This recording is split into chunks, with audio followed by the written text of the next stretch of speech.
Okay.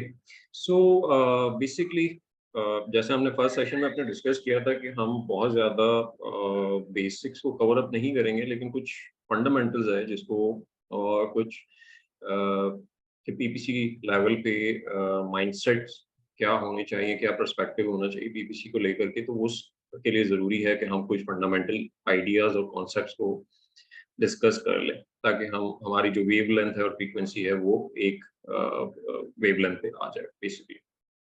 And I am sure कि आप में से मेजॉरिटी ऑफ द मेंबर्स को ये कॉन्सेप्ट जो है वो उन्होंने सुन रखे होंगे, but still we will cover that.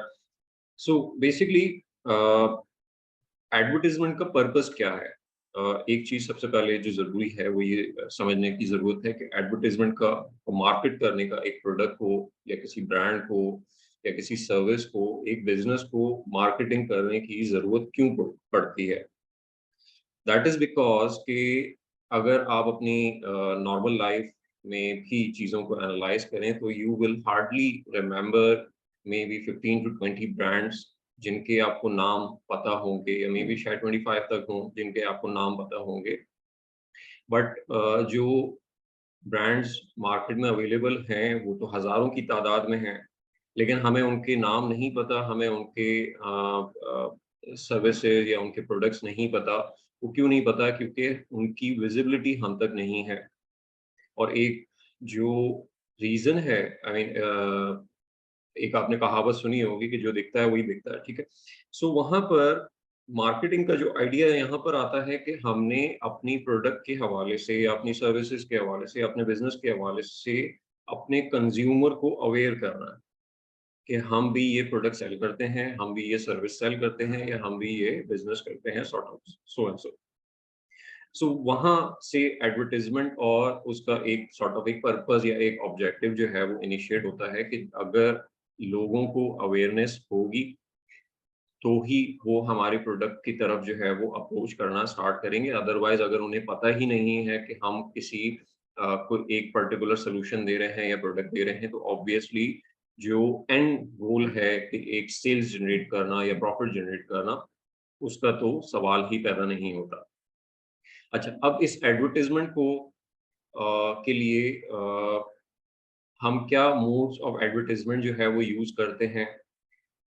Basically क्योंकि हमने यहाँ पर जो कंज़्यूमर है उनको ट्रेन करना है, सो उन उसके लिए ज़रूरी ये है कि हमारी हमारी जो एडवर्टाइज़मेंट है वो विजुअल फॉर्म में हो, और या वो टेक्सचुअल फॉर्म में हो, या थर्ड कि वो ऑडियो फॉर्म में हो, यानी उसमें म्यूजिक आ जाता है, उसमें ऑडिबल्स आ जाते हैं। इस तरह के जो सेंसेस हैं, इन चीज़ों से जो कि माइंड को ट्रेन करती हैं, हमारे सबकॉन्शियस को ट्रेन करती है, और उनकी रिपीटेशन रिपीटेशन की वजह से जो आई मीन जब आप एक ऐड बार बार देखते हो, बार बार देखते हो, तो उसकी वजह से आपका सबकॉन्शियस जो है वो ट्रेन होना, या आपके कंज्यूमर का सबकॉन्शियस ट्रेन होना वो स्टार्ट कर देता है, इररिस्पेक्टिव ऑफ कि आपको उस ब्रांड की नीड है या नहीं है, उस पर्टिकुलर प्रोडक्ट या सर्विस की या सॉल्यूशन की नीड है या नहीं है। बट उसकी रिपीटेशन की वजह से आपका सबकॉन्शियस जो है वो इतना ट्रेन हो जाता है कि टिल दैट टाइम कि जब आपको उससे सिमिलर किसी प्रोडक्ट की, किसी सॉल्यूशन की नीड होगी, तो आपके ज़हन में सबसे पहले वो ब्रांड जो है वो क्लिक करेगा, ठीक है? आपने रोड साइड्स पे इसकी एग्जांपल अगर हम अपनी एक कॉमन लाइफ जो हम डे टू डे बेसिस पे जो life I mean used to हैं जिस चीज़ के, अगर उससे कंपेयर करें तो आपको रोड्स पर होर्डिंग्स नज़र आती हैं, ठीक है? अब वो होर्डिंग्स किनको विज़िबल हैं? वो उन लोगों को विज़िबल हैं जो कि ड्राइव करते हुए कहीं किसी काम से जा रहे हैं, या अपने घर पे जा रहे हैं, कोई शॉपिंग करने जा रहा है, कोई अपने ऑफिस जा रहा है, कोई अपनी यूनिवर्सिटी, कॉलेज जा रहा है, ठीक है? व्हाट्सोएवर, ठीक है? किसी का भी इंटेंशन वो प्रोडक्ट परचेज़ करने का नहीं है, सो दैट मीन्स कि इंटेंशन तो है ही नहीं, वहाँ पर मिसिंग है, क्योंकि वो तो एक रैंडम ट्रैफिक है। लेकिन उसके बावजूद भी वहाँ पर आपको लाइन से आप शारे फैसल चले जाएँगे, अगर जो लोग लाहौर में हैं तो आई बिलीव वहाँ पे भी जो मेन रोड्स होती हैं या जो मार्केट एरियाज़ होते हैं, वहाँ आपको आपको वहाँ पर आपको इस तरह की बहुत सारी होर्डिंग्स, बैनर्स जो है वो नज़र आएँगे इर्रेलेवेंटली। कि लेट्स से कि एक पान की शॉप पे या किसी बेकरी की आई मीन शॉप पर जो है वो पेप्सी का एड लगा हुआ है, सही है, और वो पेप्सी बेच भी नहीं रहा है। बट पेप्सी ने वहाँ पे वो होर्डिंग जो है वो ऑक्यूपाई किया हुआ है। सो द पॉइंट इज़ कि उनका पर्पस सिर्फ़ और सिर्फ़ अपनी ब्रांड की अवेयरनेस क्रिएट करना है। दे नो कि यहाँ से हमें कोई रिटर्न नहीं मिलने वाला। दे नो कि हमारा कोई आरओएस नहीं होगा। अगर हम एक लेट्स से कि हम एक नॉर्मल पीपीसी मैनेजर के पर्सपेक्टिव से सोचें, तो वो तो जितना भी मार्केटिंग स्पेंड हो रहा है उन होर्डिंग्स के ऊपर, उन बिलबोर्ड्स के ऊपर, तो उससे तो कोई रिटर्न नहीं आ रहा।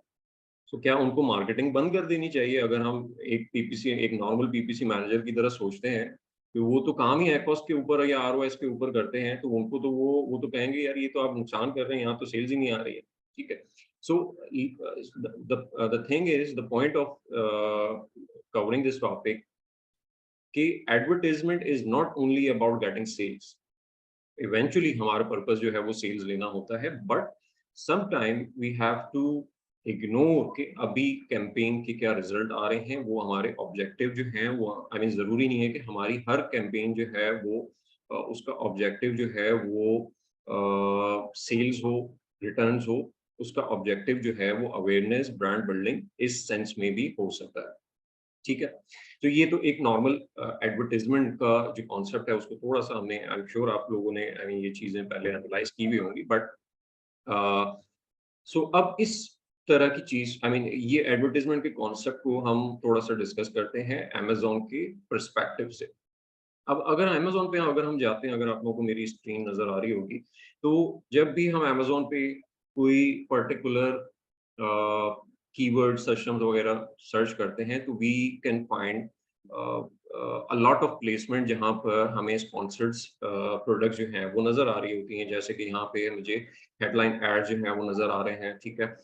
उसके बाद अगर हम यहाँ आ जाते हैं, अब इस प्रोडक्ट पे इस पर्टिकुलर कीवर्ड पे टॉप ऑफ द सर्च नहीं आ रहा, बट यहाँ पर भी नॉर्मली हमें एड्स नज़र आते हैं। हाइली रेटेड ये की पर्टिकुलर एक स्पॉन्सर्ड प्लेसमेंट है और यहाँ पर भी स्पॉन्सर्ड जो केसेस हैं वो स्पॉन्सर्ड ही नज़र आ रहे हैं। इसके अलावा ये वीडियो आ गया एंड देन बॉटम पे स्पॉन्सर्ड प्रोडक्ट के, स्पॉन्सर्ड ब्रांड्स के एड्स जो हैं वो नज़र आते हैं, ठीक है?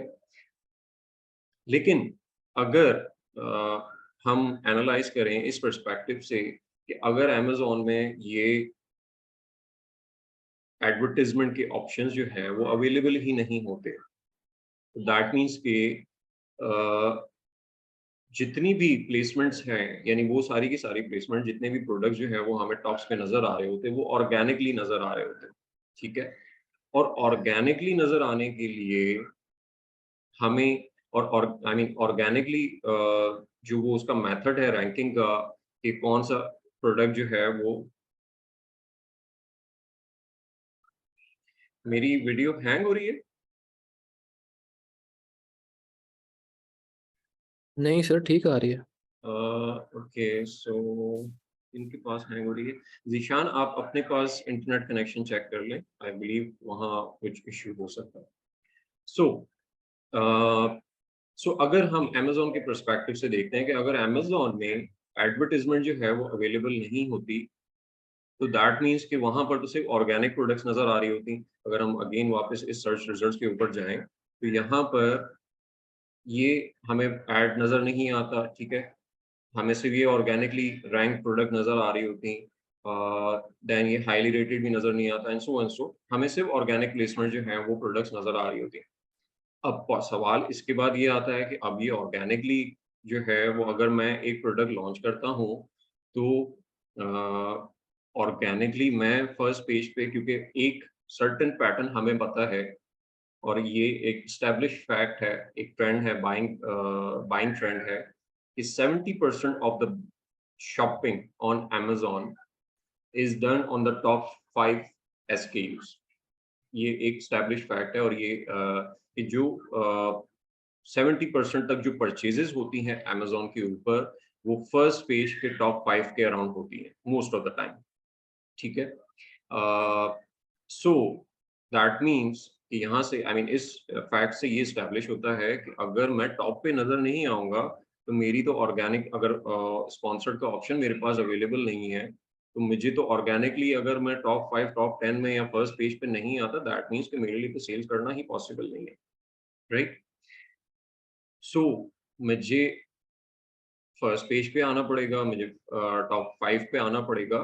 अब वो कैसे आई मीन नॉर्मली हमें एक जनरली आइडिया है कि जिसकी सेल्स जो है वो ज़्यादा होती हैं, जो अच्छी कन्वर्जन्स करता है उसकी रैंकिंग जो है वो इम्प्रूव हो जाती है एंड सॉर्ट ऑफ अमेज़न उसको फर्स्ट पेज पे या टॉप 5 पे उस तरफ लेके आ जाता है। लेकिन इसका अगर प्रॉपर एक कॉन्सेप्ट समझना हो ना कि ये ऐसा क्यों हो रहा है और एल्गोरिथम किस तरीके से वर्क करता है, so we need to look at the vision statement of Amazon. Amazon का विजन स्टेटमेंट क्या है? अमेज़न कहता है कि our vision is to be the earth most customer centric company where customer can find and discover anything they might want to buy online, ठीक है? And endeavors to offer its customer the lowest possible prices, ठीक है? So the meaning is कि Amazon एक customer centric company, customer centric का मतलब that means कि they give the most priority to the customer जो शॉपर्स अमेज़न के platform पे बाइंग करने के लिए आ रहे हैं, ठीक है? इसी वजह से अमेज़न सेलर्स को इतना ज़्यादा प्रिविलेज नहीं देता और उसकी आप मोस्टली पॉलिसीज़ अगर देखेंगे तो वो हमेशा आपको नज़र आता है कि वो कस्टमर के फेवर में जाती है और कस्टमर बहुत ज़्यादा प्रोटेक्टेड है उस चीज़ की वजह से, ठीक है? तो एक तो कस्टमर सेंट्रिक वाला एलिमेंट आपको उस उन पॉलिसीज़ में भी नज़र आता है। Where customer can find and discover anything they might want to buy online, ठीक है? सो अब इस फ्रेज को अगर आप देखें तो यहाँ से आपको समझ में आता है कि अमेज़न वांट के जो कस्टमर है वो इजीली बाय करे, आई मीन इजीली फाइंड कर सके अपनी प्रोडक्ट को जो कि वो बाय करना चाहता है और लोएस्ट पॉसिबल प्राइस में उसको वो प्रोडक्ट्स जो है वो मिल जाए। ठीक हो गया? अब जो यहाँ पर बाइंग का ट्रेंड आता है, बाइंग का ट्रेंड कहाँ से एस्टेब्लिश होता है? वो होता है कि अमेज़न पे एक बायर सर्च क्या करता है, which we normally called a keyword, a search term, ठीक है? सो एक जो बायर आई मीन बायर जो कीवर्ड सर्च कर रहा है, ठीक है? उसपे जो रिज़ल्ट नज़र आने चाहिए, उसपे परचेज़ को मेक श्योर करना और इंश्योर करना वो अमेज़न का काम है और अमेज़न का विज़न है उसके ऊपर कि हमने मेक श्योर करना है कि जो जो बायर सर्च कर रहा है, उसको वो प्रोडक्ट जो है, उस सर्च के अगेंस्ट जो है वो नज़र आ जाए, राइट? यहाँ आ जाता है पार्ट रेलेवेंसी का, ठीक है? कि अमेज़न ने ये चीज़ आइडेंटिफ़ाई करनी है कि अगर एक कीवर्ड सर्च हो रहा है, वो उसका आई मीन अगर कोई बायर उस पर्टिकुलर कीवर्ड को सर्च कर रहा है, so what product he is looking for और अमेज़न पहले ये आइडेंटिफ़ाई करेगा कि what product he is looking for.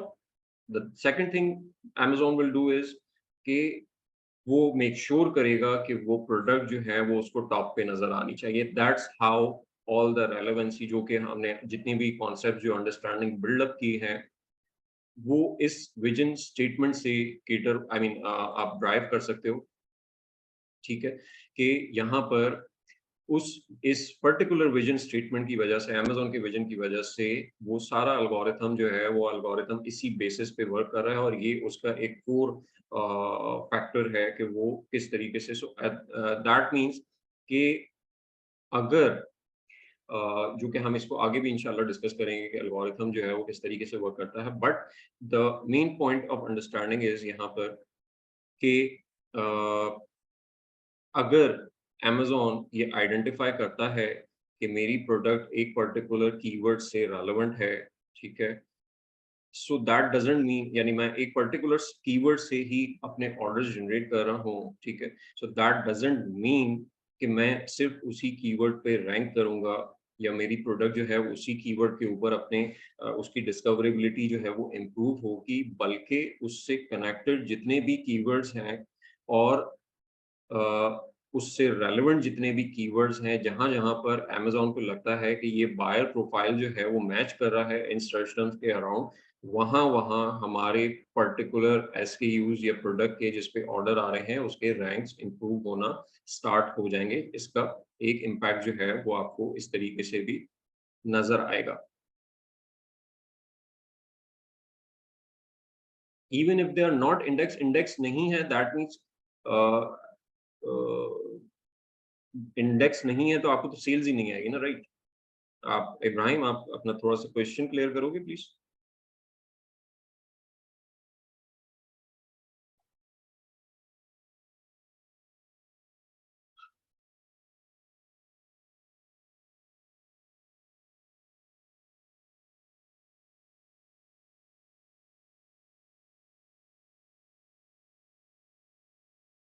Yes, they do क्योंकि वो एक चेन ऑफ मतलब आपकी इंडेक्सिंग उसके ऊपर होना स्टार्ट हो जाएगी। आप आई मीन लिस्टिंग में आप सारे के सारे कीवर्ड जो हैं कवर अप नहीं करते, राइट? हम मोस्टली आई मीन अपने कंटेंट में हार्डली 10 टू 15 कीवर्ड्स या मैक्सिमम 20 कीवर्ड्स जो हैं वो कवर अप कर लेंगे। बट जब उन कीवर्ड से रिलेटेड जो रिलेटेबल कीवर्ड्स हैं, जो लॉन्ग टेल कीवर्ड्स हैं लेट्स से कि जो हमारी लिस्टिंग में कवर अप भी नहीं हो रहे, लेकिन वो सॉर्ट ऑफ रिलेटेड हैं उस पर्टिकुलर निश से, वो रिलेटेड हैं उस पर्टिकुलर बायर से। सो वहाँ पर भी हमारी इंडेक्सिंग फर्स्ट ऑफ ऑल तो स्टार्ट होगी and then we will start improving rank. हाँ, ये ज़रूर है कि मतलब आपको जूस तो तमाम कीवर्ड्स के ऊपर मिल रहा होगा अगर आप एक हायर कीवर्ड के ऊपर जो है वो कन्वर्ट कर रहे हो बट जितनी ज़्यादा स्पेसिफिकली सेल्स जनरेट होती हैं यानी उस पर्टिकुलर सर्च टर्म के ऊपर एक ही पर्टिकुलर सर्च टर्म के ऊपर आपको रिपीटेडली ऑर्डर आ रहे हैं तो वहाँ ज़्यादा उसको रैंकिंग का जूस मिलेगा बाकी कीवर्ड्स के ऊपर बहुत स्लाइटली इम्पैक्ट जाएगा लेकिन इम्पैक्ट ज़रूर जाएगा उसका। इसी वजह से अगर आप कोई भी एस्टेब्लिश ब्रांड उठा के देख लें जो अमेज़न पे सेल हो रहे हैं, वो आपको नज़र आएगा कि वो इवन सिंगल टेल कीवर्ड्स के ऊपर भी रैंक्ड है। और ऐसे इर्रेलेवेंट कीवर्ड्स मतलब वो टू टेल कीवर्ड जब सिंगल टेल बनता है तो सम टाइम वो इर्रेलेवेंट हो जाता है या सेमी रेलेवेंट हो जाता है। स्टिल अमेज़न ने उनको उसके फर्स्ट पेज पे या टॉप 10 में या टॉप 5 पे जो है वो रैंक कर देता है। क्यों? क्योंकि उनकी हिस्ट्री और उनकी रेलेवेंसी इतनी ज़्यादा बिल्डअप हो चुकी है उन कीवर्ड्स के अराउंड कि वो ऑटोमैटिकली उन कीवर्ड्स के ऊपर भी ऑर्गेनिकली रैंक कर जाते हैं।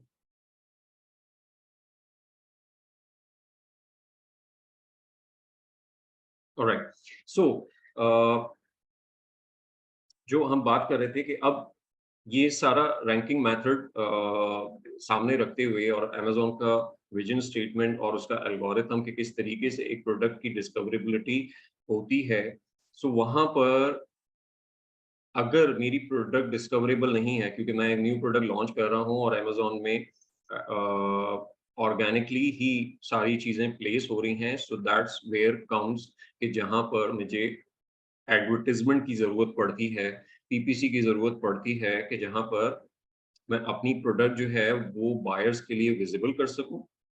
क्यों? क्योंकि मुझे पता है कि 70% ऑफ द परचेज़ेज़ जो हैं वो फर्स्ट पेज से या टॉप 5 से या टॉप 10 से हो रही हैं।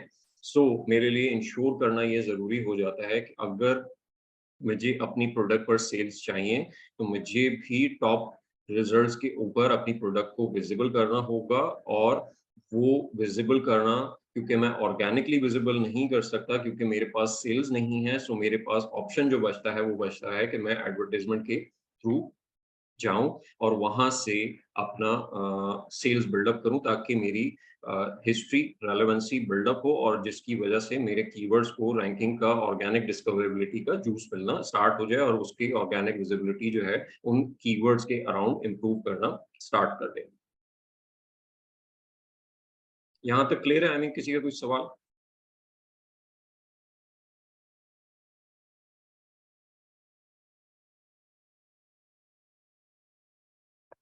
ऑलराइट,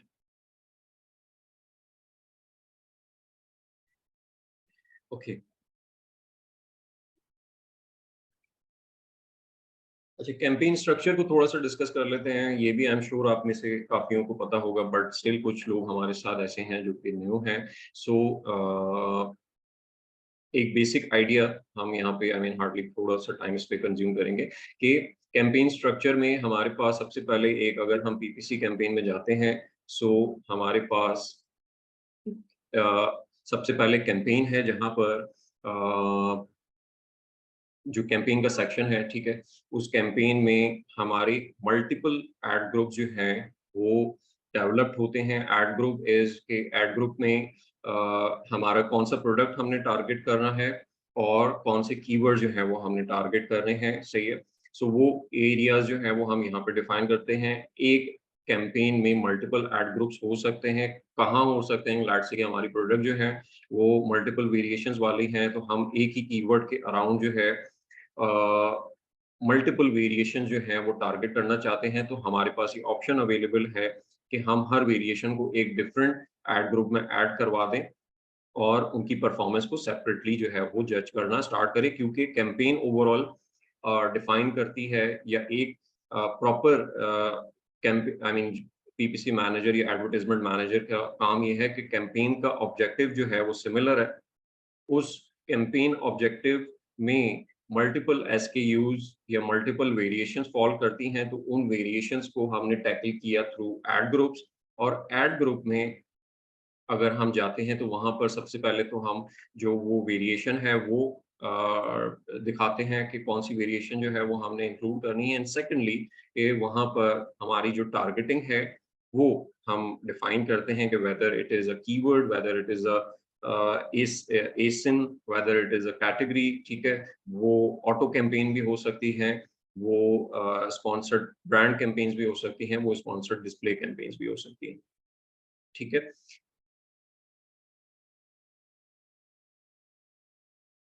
थोड़ा-सा केपीआईज़ को डिस्कस करेंगे कि केपीआईज़ की इंटरप्रिटेशन जो है वो किस तरीके से हमने करनी है और क्या-क्या चीज़ें उसमें इंक्लूडेड होती हैं, ठीक है।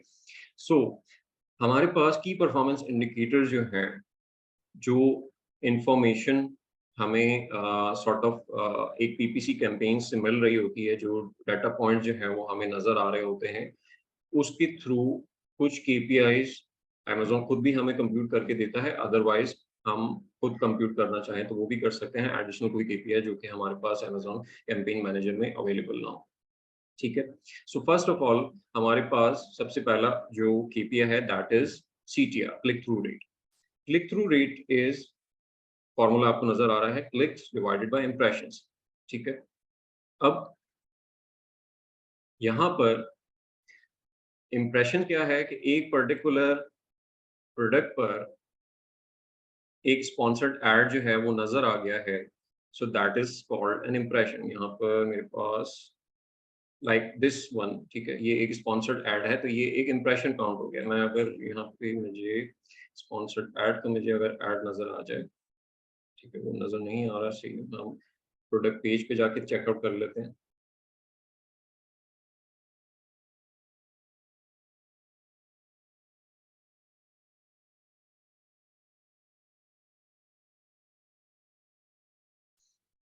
या सो अब यहाँ पर ये आपको पूरी एक रॉ नज़र आ रही है जिसमें स्पॉन्सर्ड एसेंस हमें विजिबल हैं। अब इनकी विजिबिलिटी एक इम्प्रेशन जो है वो काउंट हो जाता है, एक इम्प्रेशन जो है वो काउंट हो जाता है, ठीक है। सो जब मल्टीपल इम्प्रेशन यानी जितनी बार ये इम्प्रेशन, मतलब एक पर्टिकुलर एसकेयू, ये वाला एसकेयू लेट से, ये जितने भी हम एसकेयू आई मीन इस पर्टिकुलर प्रोडक्ट पे इसके जो सर्च रिजल्ट है उस पे भी ये अगर नजर आ रहा है वो एक इम्प्रेशन काउंट होगा। देन ये प्रोडक्ट पेजेस पे नजर आ रहा है वो एक इम्प्रेशन काउंट होगा। सो जितनी बार एक बायर मल्टीपल लेट्स से कि वो एक कीवर्ड पे आकर मल्टीपल एसकेयूज पहले चेक कर रहा है या मल्टीपल प्रोडक्ट जो है वो चेक कर रहा है जो अवेलेबल ऑप्शंस हैं उस पर्टिकुलर कीवर्ड के अगेंस्ट, सो उसमें हो सकता है कि हर जगह इस पर्टिकुलर एसिन का इम्प्रेशन जो है स्पॉन्सर्ड सेक्शन में वो इम्प्रेशन जो है वो जा रहा हो। सो वहाँ पर हर इम्प्रेशन के अगेंस्ट हमारी कैंपेन शो करेगी कि वो इम्प्रेशन, वन इम्प्रेशन जो है वो एडिशनल काउंट हो रहा है, ठीक है। अच्छा, यहाँ पर क्लिक्स डिवाइडेड बाय इम्प्रेशन यानी क्लिक थ्रू रेट की अगर हम बात करें, तो जब इस इम्प्रेशन के अगेंस्ट मुझे एक क्लिक जनरेट हो जाएगा, ठीक है? सो वो कैंपेन मैनेजर में एक क्लिक काउंट होगा।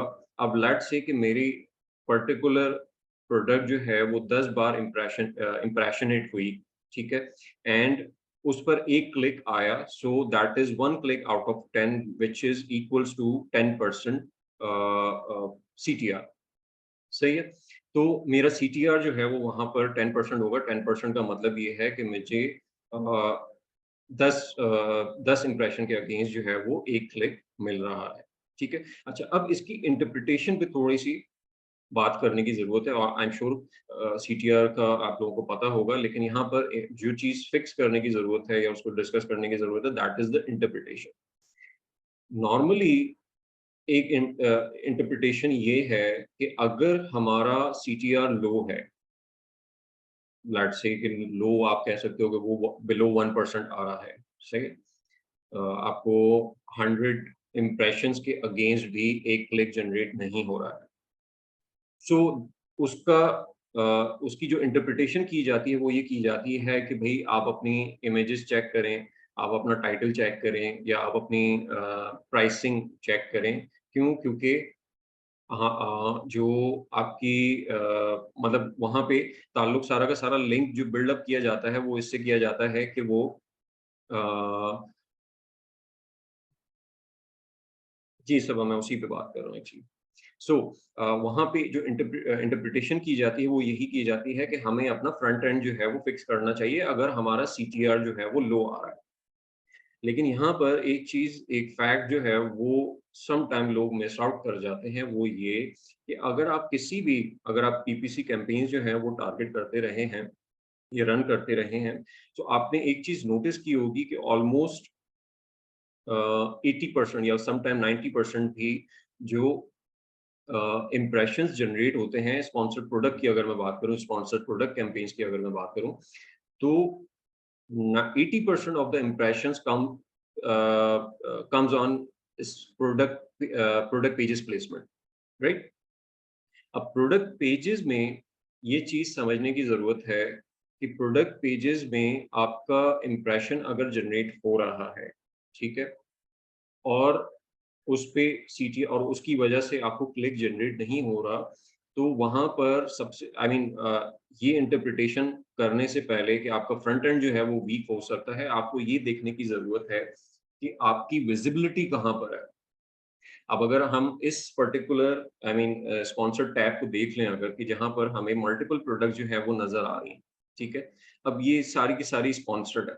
लेकिन अगर आप यहाँ पे नोटिस करें कि यहाँ पे लिखा हुआ है पेज 1 ऑफ 35, ठीक है?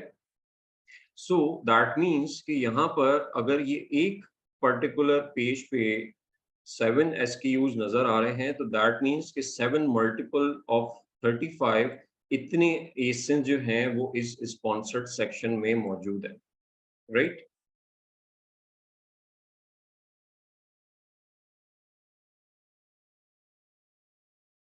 Okay, approach to benchmark niche CTR so we can compare whether we are ये आई मीन बेंचमार्किंग पे हम आएँगे, वो हमारा आगे पे टॉपिक है, ठीक है? पहले एक चीज़ एनालिसिस को हम समझ लेना इस चीज़ का कि ये है क्या चीज़, ठीक है? सो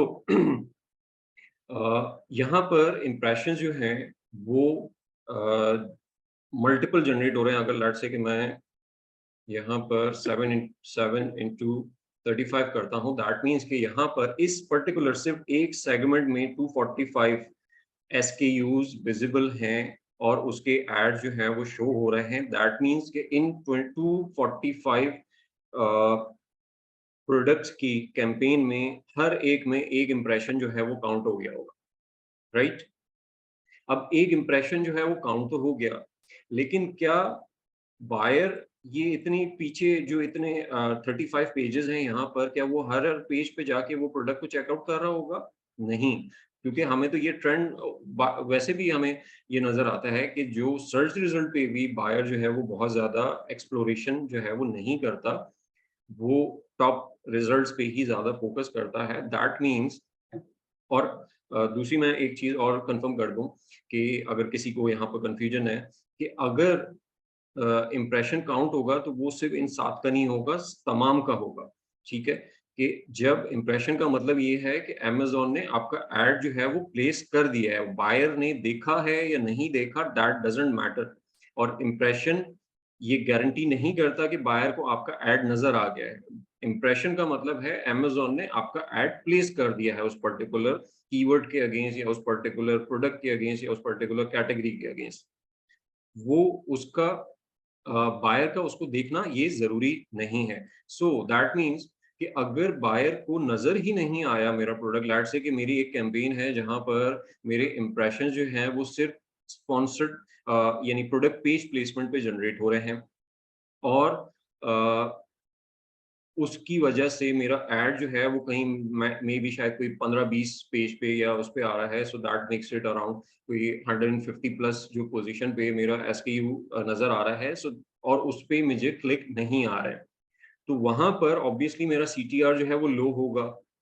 अब अगर उस सीटीआर लो की बेसिस पे मैं ये इंटरप्रिटेशन करता हूँ कि मुझे अपने फ्रंट एंड को फिक्स करना चाहिए, वो एक कंप्लीटली गलत डायरेक्शन में आप चले जाते हो और वो एक कंप्लीटली गलत इंटरप्रिटेशन होगी। क्यों? क्योंकि मेरा ऐड तो नज़र ही नहीं आया बाहर को।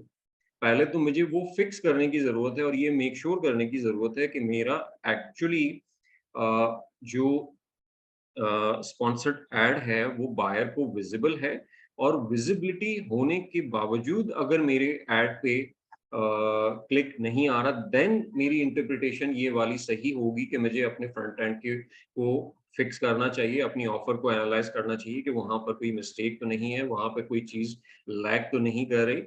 अगर तो मेरा प्रोडक्ट जो है वो हाईली विजिबल है, उसकी विजिबिलिटी अच्छी है और बायर को नज़र आ रहा है और उसके बावजूद मुझे सीटीआर नहीं आ रहा, तो वहाँ पर ये इंटरप्रिटेशन गलत होती है। बट इन दैट सिनेरियो कि जहाँ पर विजिबिलिटी अच्छी नहीं है, तो मुझे सबसे पहले अपनी विजिबिलिटी जो है वो इम्प्रूव करने की ज़रूरत है। अब यहाँ पर अब एक प्रोडक्ट अगर हम ये चेकआउट करें कि ये प्रोडक्ट जो है मुझे यहाँ पर नज़र आ रहा है, राइट?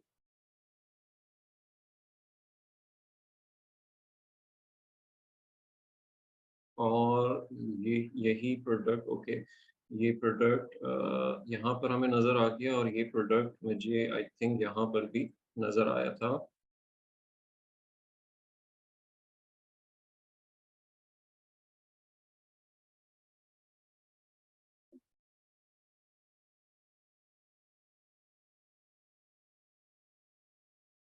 ओके, एनीहाउ लेकिन एक चीज़ वो ये कि हो सकता है कि कोई एसकेयूज़ जो हैं वो आपको मल्टीपल मतलब एक ही प्रोडक्ट पेज की प्लेसमेंट पे यानी प्रोडक्ट पेजेस की एक प्लेसमेंट यहाँ पर है, प्रोडक्ट पेजेस की एक प्लेसमेंट जो है वो यहाँ पर है और सम टाइम ये किसी-किसी पेजेस पर और एक प्रोडक्ट पेज की प्लेसमेंट जो है मुझे यहाँ नज़र आ अब ये प्रोडक्ट वही है आई गेस कि जो मुझे ऊपर भी नज़र आ रही थी और ये प्रोडक्ट है जो मैं हमें टॉप ऑफ द सर्च वाली प्रोडक्ट पेजेस की उसपे प्लेसमेंट पे नज़र आ रही थी जो सबसे टॉप पे थी, राइट? सो अ, यहाँ पर एक ही एसकेयू जो है वो 2 बार इम्प्रेशनेट हुआ है दैट मीन्स कि जो हमारी कैंपेन है वहाँ पर 2 इम्प्रेशंस काउंट होंगे, 1 काउंट नहीं होगा। अच्छा उस जिसकी वजह से जो हमारी प्रोडक्ट पेज के इम्प्रेशंस हैं, वो हमेशा ज़्यादा होते हैं कंपेयर टू अगर हम टॉप ऑफ द सर्च को देखें या कंपेयर टू अगर हम रेस्ट ऑफ द सर्च को देखें, क्योंकि rest of the search and top of the search belong करते हैं सर्च रिजल्ट्स के ऊपर, ठीक है? वो यहाँ बिलॉन्ग करते हैं कि यहाँ पर जो ऐड नज़र आ रहा है, इस पर्टिकुलर कीवर्ड के ऊपर ऐड नज़र नहीं आ रहा, ठीक है? लेकिन अगर मैं लेट्स से कोई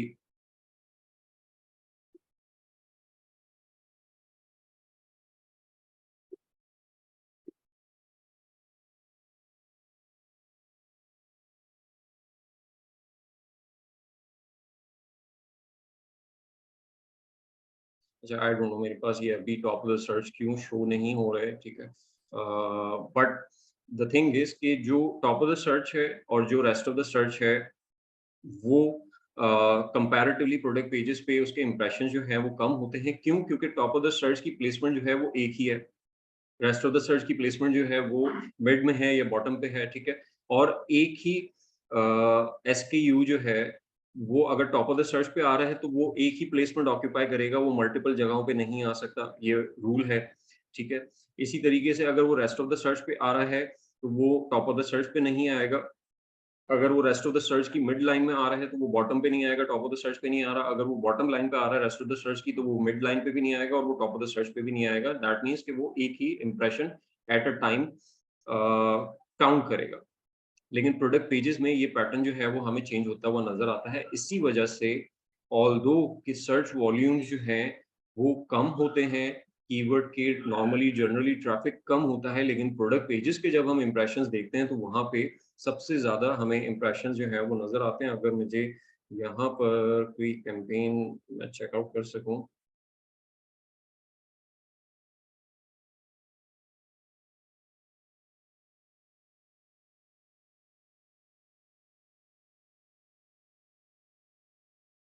अब यहाँ पर अगर आप देख लें कि टॉप ऑफ द सर्च पे 1700 इंप्रेशंस हैं and compare to 1700 impressions, product pages के इंप्रेशन जो 35,000 है। आई मीन आप डिफरेंस देखें कि ये मे बी शायद कोई 20 टाइम्स ज़्यादा इंप्रेशंस यहाँ पे नज़र आ रहे हैं and the CTR is 0.05%, right? So जो फैक्टर है यहाँ पर वो ये है कि जो चीज़ यहाँ पर इम्प्रेशन जो है वो उसका नंबर इंक्रीज कर रही है, वो ये कर रही है कि टॉप ऑफ द सर्च का ऐड जो है वो सिर्फ इस पर्टिकुलर पेज के सर्च रिजल्ट्स के ऊपर नजर आएगा या रेस्ट ऑफ द सर्च का इस पर्टिकुलर पेज पे रिजल्ट्स पे नजर आएगा। लेकिन प्रोडक्ट पेजेस वाली जो प्लेसमेंट है वो एक विद इन एक प्रोडक्ट पेज, उसमें भी वो मल्टीपल लेयर्स में है। प्लस अगर मैं जितने एसकेयूज ओपन करूंगा यहाँ पर, तुम अगर मेरा कैंपेन इस पर्टिकुलर कीवर्ड को टारगेट कर रहा है और उसमें प्रोडक्ट पेजेस वाली प्लेसमेंट भी टारगेट हो रही है, तो मैं इसको भी ओपन करूंगा तो मुझे ये ऐड नजर आएगा वहां पर। मतलब मेरा ऐड जो है वो इस पर्टिकुलर प्रोडक्ट पेज पे भी नजर आ रहा होगा, इसके प्रोडक्ट पेज पे भी नजर आ रहा होगा, इसके प्रोडक्ट पेज पे भी नजर आ रहा होगा। सो दैट मीन्स कि अगर एक बायर इन तीनों प्रोडक्ट्स को एक्सप्लोर करता है तो मेरी एक एक बायर सर्च के अगेंस्ट इम्प्रेशंस जो हैं वो 3 काउंट हुए। प्लस अगर वो मल्टीपल लेयर्स में मेरा ऐड शो हो रहा है एक with in the product page, तो वहां पर वो 3 से भी ज्यादा, इवन वो 6 हो सकता है, वो 5 हो सकता है। सो दैट्स व्हाई हमेशा प्रोडक्ट पेजेस की प्लेसमेंट जो है वो हमें ज्यादा नजर आती है। सो द पॉइंट वाज कि conclusion of the CTR is important कि आप पहले मेक श्योर करोगे कि आपकी विजिबिलिटी सही है and then you will work on कि आपका फ्रंट एंड सही है या नहीं है। ठीक है, उसके बगैर हम उस चीज पर फोकस नहीं करेंगे। तो मैं थोड़े से क्वेश्चंस यहाँ पर ले लूँ।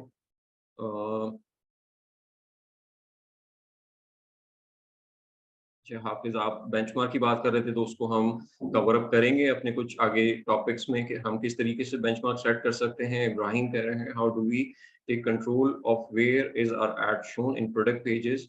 आई think it's the bits right. देखिए प्लेसमेंट्स जो हैं वो कंट्रोल हम इस तरीके से कर सकते हैं कि हमें CPCs जो है वो वहाँ पर क्या आ रहे हैं। ठीक है, अगर हम चाह रहे हैं कि अगर हमने प्रोडक्ट पेजेस पे अपने एड शो नहीं करने तो फिर हम बिड्स इस तरीके से ऑप्टिमाइज करेंगे जहां पर प्रोडक्ट पेजेस पे हमारे एड्स विन ना हो, और टॉप ऑफ द सर्च की प्लेसमेंट हम इस तरीके से एडजस्ट कर देंगे कि वो टॉप ऑफ द सर्च के लिए बिड जो है वो एक पर्टिकुलर बिड जा रही हो जिससे टॉप ऑफ द सर्च पे हम बिड विन कर लें या ऑप्शन विन कर लें। और प्रोडक्ट पेजेस पे जो नॉर्मल हमारी CPC है वहां पर हम कोई प्लेसमेंट सेट नहीं करेंगे, तो जिसकी वजह से हम अपना प्रोडक्ट पेजेस पे हमारे ऐड को अवॉइड कर लेंगे कि वहां पर हमारे ऐड जो है वो शो ना हो रहे हो। अच्छा फिर सलमान कह रहे हैं कि how can we confirm whether this impression is visible और नॉट।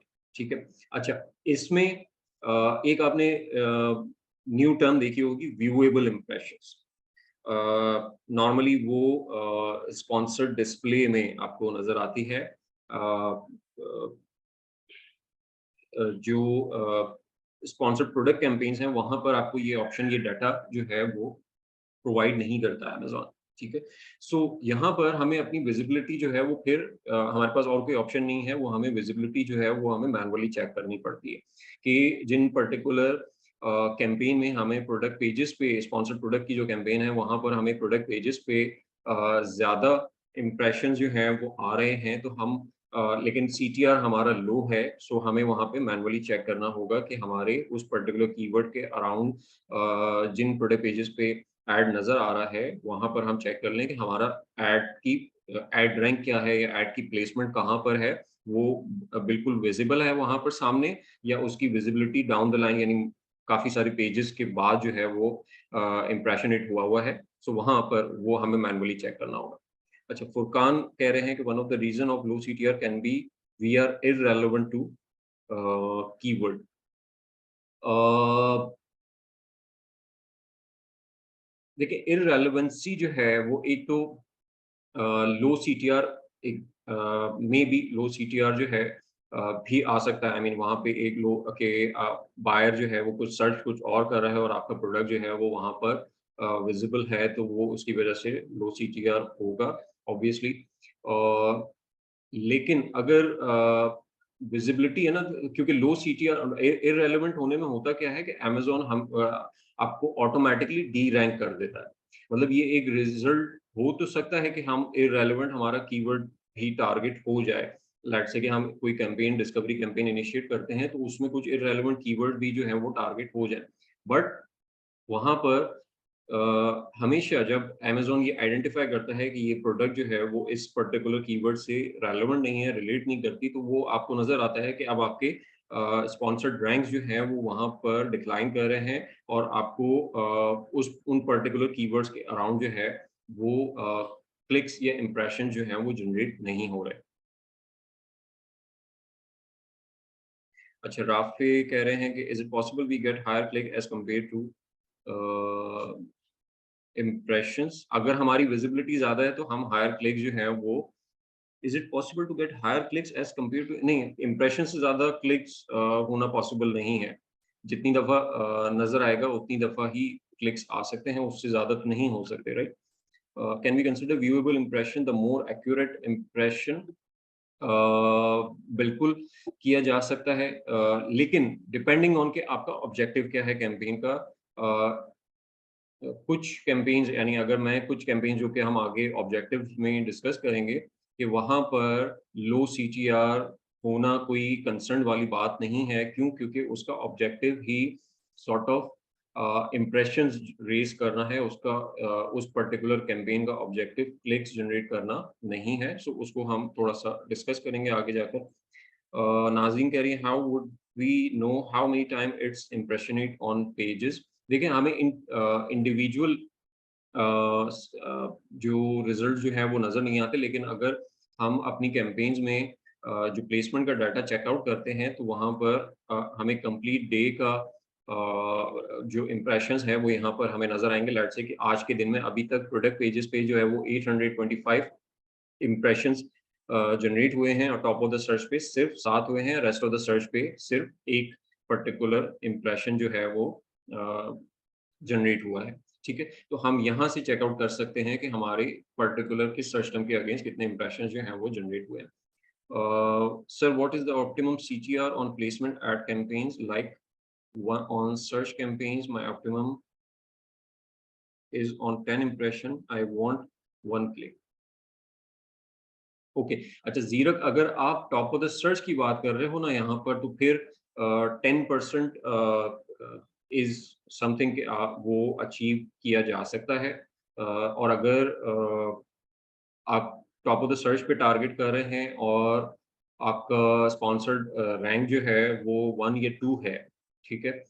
सो वहाँ पर आपका सीटीआर जो है वो 10% से अबव आता है या आई मीन नहीं आ रहा, तो वहाँ पर आपको उस ऑफ़र को चेक करने की ज़रूरत होगी कि आप कोई प्राइस ज़्यादा तो नहीं है या रेटिंग्स में कोई मसला तो नहीं है या इमेजेस जो हैं वो अच्छी नहीं हैं।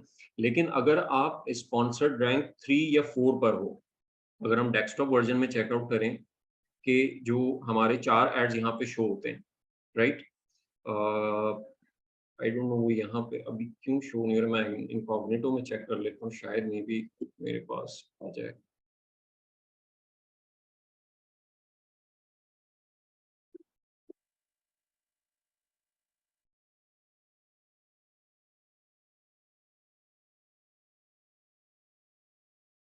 या सो अब जो ये टॉप ऑफ द सर्च है, ठीक है, अब ये चार that is ad rank ad rank 1 2 3 4, ठीक है। लेकिन एक आप लोगों को एक पैटर्न आप लोगों ने सुना होगा कि 60% of the buying is done through mobile devices और टैबलेट्स, ठीक है। सो दैट मीन्स के ये डेस्कटॉप वाला जो व्यू है वो 60% को तो नजर ही नहीं आता। अगर हम मोबाइल वर्जन पे जाते हैं तो वहां पर हमें जो स्पॉन्सर्ड प्रोडक्ट्स हैं वहां पर हमें कीवर्ड के अगेंस्ट सर्च रिजल्ट पेज पे टॉप पे दो स्पॉन्सर्ड प्रोडक्ट नजर आती हैं। So that's why I said कि अगर आपका एड रैंक 1 या 2 है और आपको सीटीआर अच्छा अचीव नहीं हो रहा है, दैट मीन्स कि फिर आपको अपनी ऑफर को रिव्यू करना चाहिए, अपनी इमेजेस को रिव्यू करना चाहिए, अपनी फ्रंट एंड को रिव्यू करना चाहिए। लेकिन अगर वो 3 या 4 पे है तो फिर मे बी जो आपकी ज़्यादातर परचेजेस हैं वो मोबाइल डिवाइसेस के थ्रू हो रही हैं और उसको मे बी शायद आपको फिक्स करने की ज़रूरत पड़ जाए कि आपको मोबाइल डिवाइसेस के टॉप ऑफ द सर्च पे अपने रैंक्स को पुश करना पड़े, यानी आपको 1 या 2 पे आना पड़े ताकि उस 60% वाला जो ट्रैफिक है, जो रिमेनिंग 60% है, वो ट्रैफिक भी वहाँ पर इंक्लूड हो जाए, तो मे बी शायद आपको फिर वो सीटीआर जो है वो अचीव होना स्टार्ट हो जाए, right? Okay, so that was I mean all about CTR. इसकी कुछ इंटरप्रिटेशंस हैं जो कि नॉर्मली एक मिसकंसेप्शंस हैं कुछ वहाँ पर। Okay, so what is the main reason of higher impression on the product detail page compared to the top of?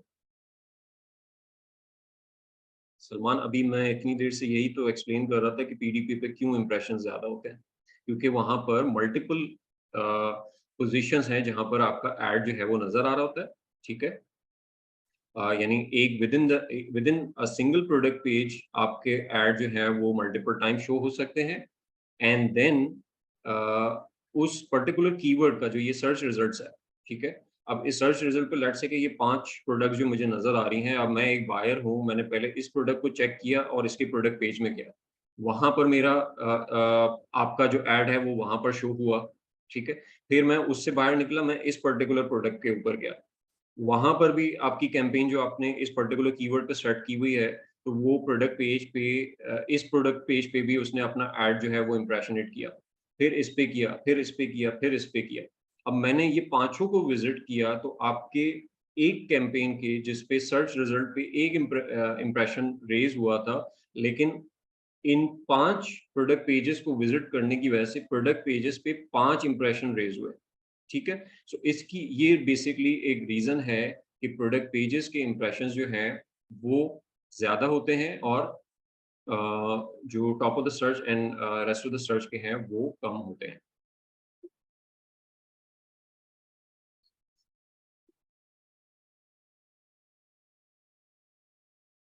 अच्छा, हन्नान कह रहे हैं, hi, having I impression is good, having low clicks are problematic. अच्छा हन्नान, मुझे समझ नहीं आया ये सवाल है या ये आप स्टेटमेंट दे रहे हैं।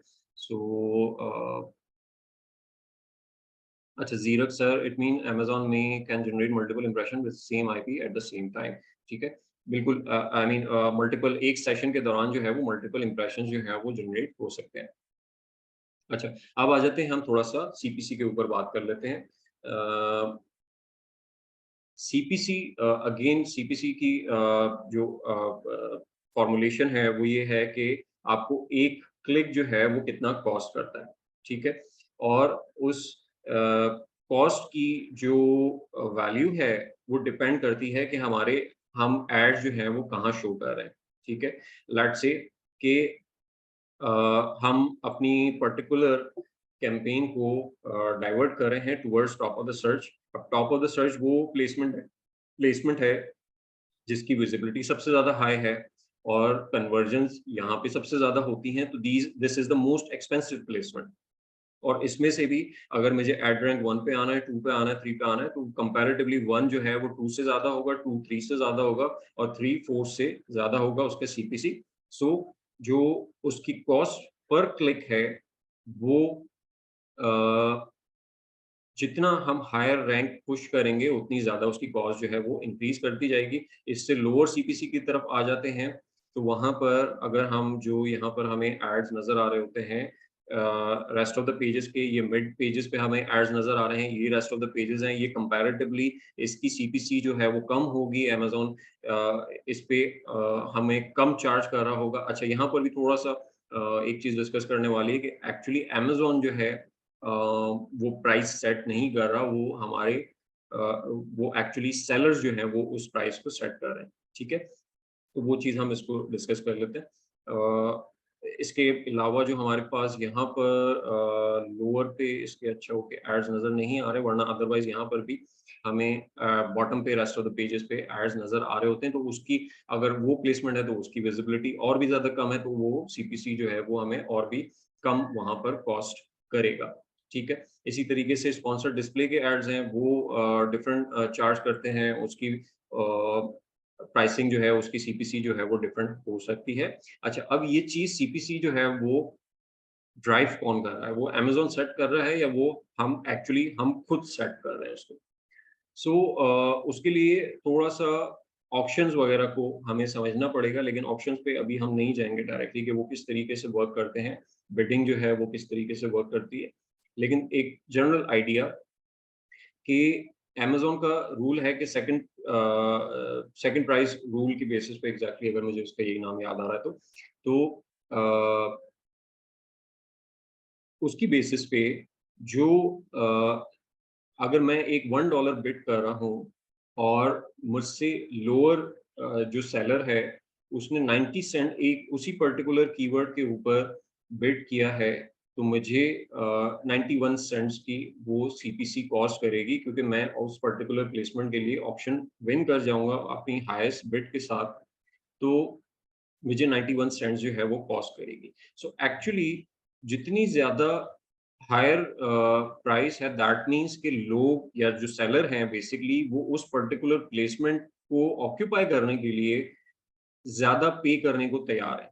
ठीक है? सो जो प्राइसिंग सेट हो रही है वो प्राइसिंग जो है वो एक्चुअली सेलर सेट कर रहे हैं और वो जितना ज़्यादा विलिंग है उस पर्टिकुलर प्लेसमेंट के लिए पे करने के लिए उस पर्टिकुलर प्लेसमेंट की सीपीसी जो है वो उतनी ज़्यादा इंक्रीज़ करती जाएगी और with the passage of time यानी अगर हम डे टू डे भी कंपेयर करें तो वहाँ पर भी हमें प्राइस जो है वो सीपीसी की प्राइस जो है वो वेरी करते हुए नज़र आती है। उसकी रीज़न्स मल्टीपल हैं कि लेट्स से कि कोई डे पार्टिंग कर रहा है, वो सिर्फ़ पीक टाइम में जो है वो अपनी पीपीसी ऑन करता है तो वो उस एरिया में पीक आवर्स में वो निश जो है या उसकी प्लेसमेंट जो है एड्स प्लेसमेंट जो है वो ज़्यादा कम्पेटिटिव हो जाती हैं जिसकी वजह से सीपीसी जो है वो इंक्रीज़ कर जाता है।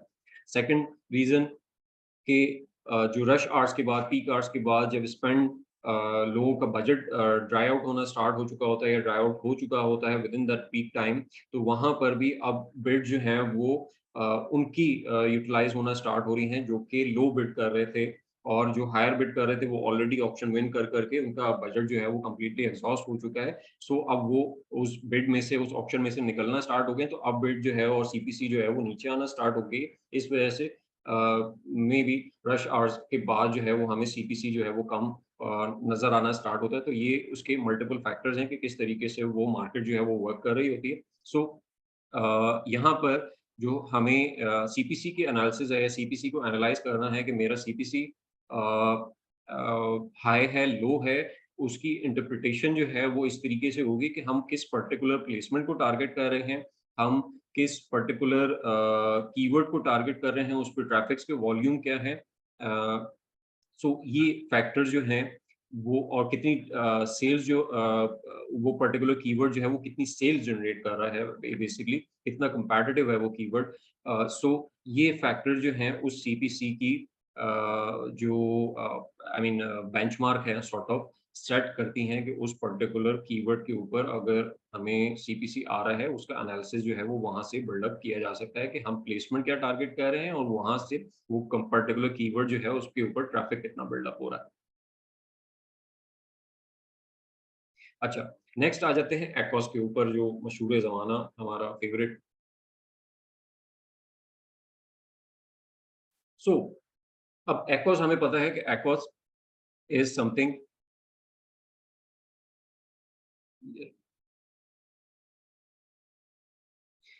ACOS इज समथिंग कि जहाँ पर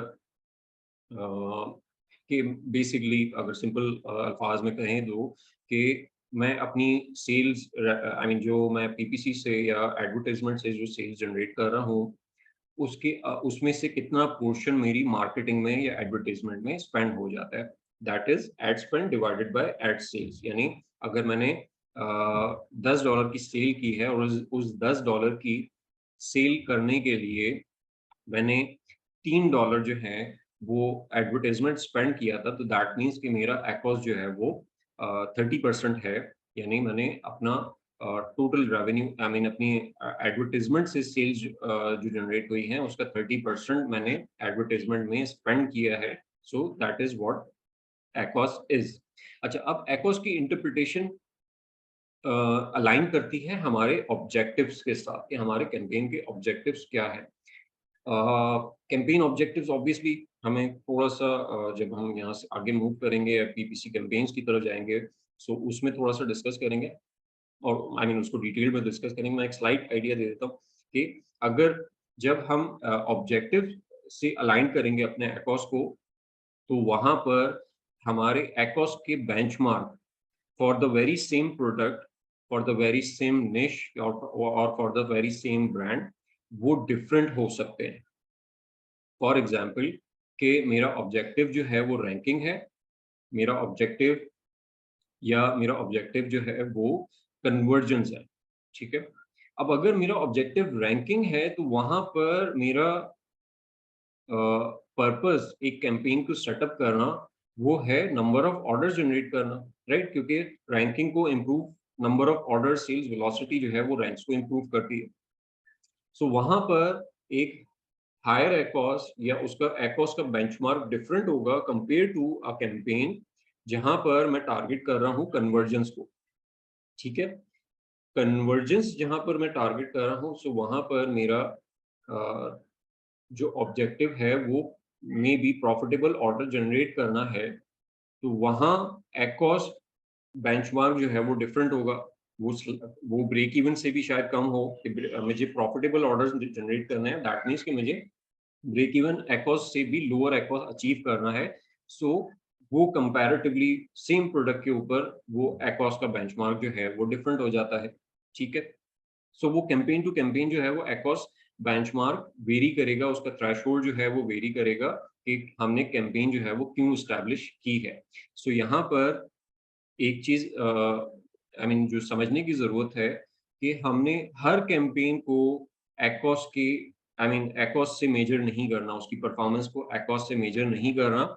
हमने उसको मेजर करना है उसके ऑब्जेक्टिव्स के साथ कि वो कैंपेन एक्चुअली हमने बिल्डअप क्यों की थी, ठीक है। सो एक जो नॉर्मली आपको पीपीसी मैनेजर्स का एक स्ट्रक्चर नजर आता है वो ये नजर आता है कि वो हर कैंपेन सेल जनरेट करने के लिए और हर कैंपेन जो है वो प्रॉफिटेबल ऑर्डर जनरेट करने के लिए स्टैब्लिश कर रहा है, ठीक है। I called it a very I mean sort of एक स्कैटर्ड पीपीसी ना, जिसमें जिसका कोई फॉर्मुलेशन नहीं है, जिसका कोई कैंपेन टू कैंपेन आपस में कोई सिंक नहीं है वहां पर। सो उसमें फिर आप हर एक कैंपेन को, हर एक कीवर्ड को खींच खींच के उसको उसके एकॉस को जो है ना वो बस के 25% पे आ जाए, 20% पे आ जाए, 15% पे आ जाए, ठीक है। ऑल दो के हर एक की डायनामिक्स जो है वो डिफरेंट है। हर कीवर्ड की डायनामिक, हर कीवर्ड का फ्लो ऑफ ट्रैफिक जो है वो डिफरेंट है, बट हम हर एक को एक ही आई मीन वो ट्रक की बत्ती के पीछे चलते हुए वो हम उसको खींच के बस नीचे लेके आने आने की कोशिश कर रहे होते हैं कि बस एकॉस किसी तरीके से नीचे आ जाए और मैं अपना स्क्रीनशॉट लगा दूं अपनी प्रोफाइल के ऊपर। सो वो पैटर्न जो है वो गलत है। वहां पर हमें अपनी सॉर्ट ऑफ कोशिश ये करनी है कि हमने ऑब्जेक्टिव से अलाइन करना है अपनी पीपीसी को और अपनी कैंपेन्स को प्लान आउट करना है कि कौन सी कैंपेन किस ऑब्जेक्टिव के साथ सेटअप की हुई है और जिस ऑब्जेक्टिव के साथ सेटअप हुई हुई है उसके उसके बेंचमार्क, उसके केपीआईज भी उसी बेसिस पे जज किए जाएंगे।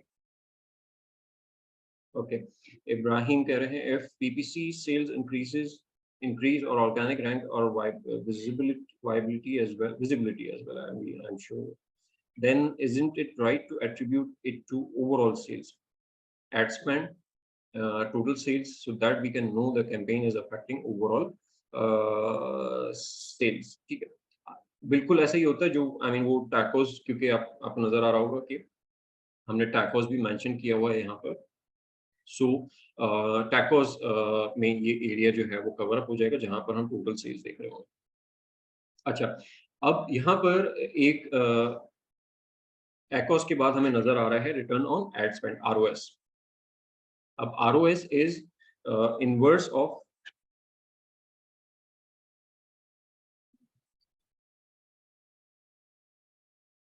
Is actually inverse of ACOS, ठीक है। अगर हम एकोस का फॉर्मूला यहाँ पे देखें, ad spend divided by ad sales, ROS का फॉर्मूला अगर हम देखते हैं तो ad sales divided by ad spend, ठीक है। सो अगर इसकी अप्रोच एक नॉर्मल पीपीसी मैनेजर के लिए इसकी अप्रोच वही है कि एकोस ज्यादा होना चाहिए, आरओएस एकोस कम होना चाहिए, आरओएस ज्यादा होना चाहिए, ठीक है। यानी एकोस जितना कम होगा उतना अच्छा है, आरओएस जितना ज्यादा होगा उतना अच्छा। लेकिन इन दोनों केपीआईज का जो फंडामेंटल डिफरेंस है वो मैं आपको थोड़ा सा एक्सप्लेन कर देता हूँ कि वो क्या है। देखिए, एक जो बिजनेस ओनर्स होते हैं या सेलर्स होते हैं, उसकी उनमें दो सेगमेंटेशन जो है वो की जा सकती है। वन इज द टॉप, जो कि टॉप लाइंस को देखते हैं बिजनेस की। Top line is the revenues, कि कितनी सेल्स जो है वो जनरेट हो रही है, ठीक है। सो जो लोग टॉप लाइन को देख रहे हैं उनके लिए ज्यादा रेलेवेंट केपीआई इज आरओएस, कि आरओएस ये डिफाइन करता है कि वो कितने एड स्पेंड के अगेंस्ट कितने मल्टीपल जो है वो हमें सेल्स जनरेट हो रही है, और उस नंबर का इंक्रीज करना, दैट मीन्स कि सेल्स जो है वो ज्यादा इंक्रीज हो रही है, ठीक है। अच्छा, उसके साथ दूसरा जो पर्सपेक्टिव है that is the bottom line. Bottom line business terms में दैट मीन्स कि वो जो बिजनेसमैन है वो फोकस करता है प्रॉफिट्स के ऊपर, बॉटम लाइंस के ऊपर, कि मुझे नेट क्या बच रहा है, ठीक है। उसका केपीआई जो है वो एकॉस है। सो जो टॉप लाइन पे फोकस कर रहा है कि मुझे अपने रेवेन्यूज को इंक्रीज करना है, लेटर ऑन मैं प्रॉफिटेबल भी बना लूंगा बिजनेस को, उसके लिए ज्यादा रेलेवेंट केपीआई जो है वो आरओएस है, रिटर्न ऑन एड स्पेंड। और जो बॉटम लाइन को फिगर कर रहा है कि मुझे बस सेल्स से मुझे फर्क नहीं पड़ता, बस मुझे प्रॉफिट निकल के आना चाहिए at the end of the day, तो उसके लिए ज्यादा अप्रोप्रिएट केपीआई जो है वो एकॉस है वहां पर। सो ये एक सॉर्ट ऑफ इसका डिफरेंशिएट आप इसको इस तरीके से कर सकते हो कि एकॉस कहाँ पर रेलेवेंट है और आरओएस कहाँ पर रेलेवेंट है, ठीक है। अच्छा, नेक्स्ट आ जाते हैं हम टैक पे, total ad cost of sale या एडवर्टाइजमेंट कॉस्ट ऑफ सेल्स, ठीक है। That is ad spend divided by total sales. यहाँ ये थोड़ा सा फर्क एकॉस से इस तरीके से है कि एकॉस में हम सिर्फ जो पीपीसी सेल्स हैं उसको कंसिडर कर रहे हैं। अच्छा, नाज़नीन आप कह रही हैं कि व्हाट डू यू प्रेफर। अच्छा, मैं नॉर्मली इन दोनों में से ना एकॉस को प्रेफर करता हूँ ना आरओएस को प्रेफर करता हूँ। आई प्रेफर टोटल एकॉस के ओवरऑल सेल्स में से कितना परसेंट जो है वो मार्केटिंग में जा रहा है, ठीक है।